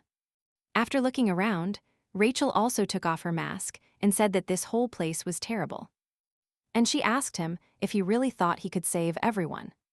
Adjusting his glasses on his nose, the boy said worriedly that the situation was much more serious than he thought. He asked what they should do, and Rachel asked what the question was and answered first. They need to find who they are looking for. And they started together, covering their mouths to one side to call out loudly, some for the maid, others for the sister. Kevin said there were people here tied up and gagged, and it would be difficult to find her. Rachel asked him if he was serious, and he would keep complaining, wiping his eyes. He said he was scared. The girl asked, he said he wanted to find his sister, so why was he scared? The boy replied that he was worried because she was important to him. When suddenly the door burst open, and the question of who was there was heard. Rachel instantly took magic, stunning the guard. The man writhed in fear and horror. A chill ran down his skin, and he said she scared him. The girl sat down and began to search the men's pockets, and Kevin asked her what she was looking for. The answer was the cage keys. But as soon as she found them, a loud noise was heard behind the door about uninvited guests. And she sighed deeply. And she told her friend that she would take care of them, and that he should concentrate on finding Betsy and his sister, and she handed him the keys, or asked him how he would know who his maid was. Rachel recited from memory that she was a pretty girl with brown hair and blue eyes. The boy looked at his companion in horror and asked how he could find her, knowing only this. The redhead Marchioness was already retreating through the door, leaving the last ray of light. And she told him to just use his wits. Then two people ran up to her and asked if the prisoners had escaped. And the other asked her why she was walking here. But then the green-eyed redhead, instead of answering, extended her hand in a position that was not the most natural. And waited. The boys looked at her in surprise, but the next moment, under the influence of blood magic, they turned into stone statues. A white-haired man approached from behind them and said that it seemed she could use magic. Raising his eyebrows and tilting his head forward to look up, he asked who she was. She felt some kind of pressure. A chill ran down her body. She frowned and looked cautious. Rachel felt that this was not an ordinary man, that he was definitely a mage. She approached, and stopping and asking what organization he was from, Rachel asked him what he was talking about. And she explained that she was only here for the lost maid. The boy, amazed by this answer, smiled and said she was quite brave. He announced that the auction would start soon and told her to choose to die by his hand, or be sold in it. Tilting her head to the side, the girl asked if there was an option where he died by her hand. The man looked at her suspiciously, with one eye that was not covered with hair. The girl said that if that option didn't exist, she would create a spell and direct a stream of magic at him. But the man defended himself. Focusing on the fact that he needed to defeat or kill the boy, he began to create the spell again. The platinum-haired boy said emotionlessly that she was very good for a girl. And he also prepared a spell. However, he struck his blow faster than her, and seeing this, Rachel backed away in fear. In the same tone, but with a hint of pride, she said that she was no match for him. And she struck again, but the girl managed to block it. But even in this situation, she didn't have enough strength and under the pressure of the older mage. She flew towards the back wall. After the blow, she fell to her knees and put her hand on her aching shoulder, realizing it was dislocated. Approaching, the white-haired mage asked her where her courage had gone. She replied that it was difficult for her. However, she thought to herself that if she confronted him head-on, she would definitely lose strength. And the longer it dragged on, the less profitable it would be for her. And she attacked again, wrinkling her face from the pain in her shoulder. Responding to the blow, the boy asked her if she didn't understand that she couldn't resist him. But in this case, she needed to find an escape route, and the most necessary moment had just arrived. She sent all the force of her magic bouncing and breaking through the wall, revealing the auction. Through the hole, the screams of men and the shrieks of women were immediately heard. Everyone was shouting that they needed to get out quickly. The man looked stunned as the auction hall gradually emptied behind a layer of dust, without expecting such a turn. Having regained his senses, he finally turned to the girl who had organized all this. And he clenched his fist in anger. In turn, Rachel had already gotten up and, shaking off the dirt, smiling, asked what they should do now. And she stated that the auction was now a complete disaster.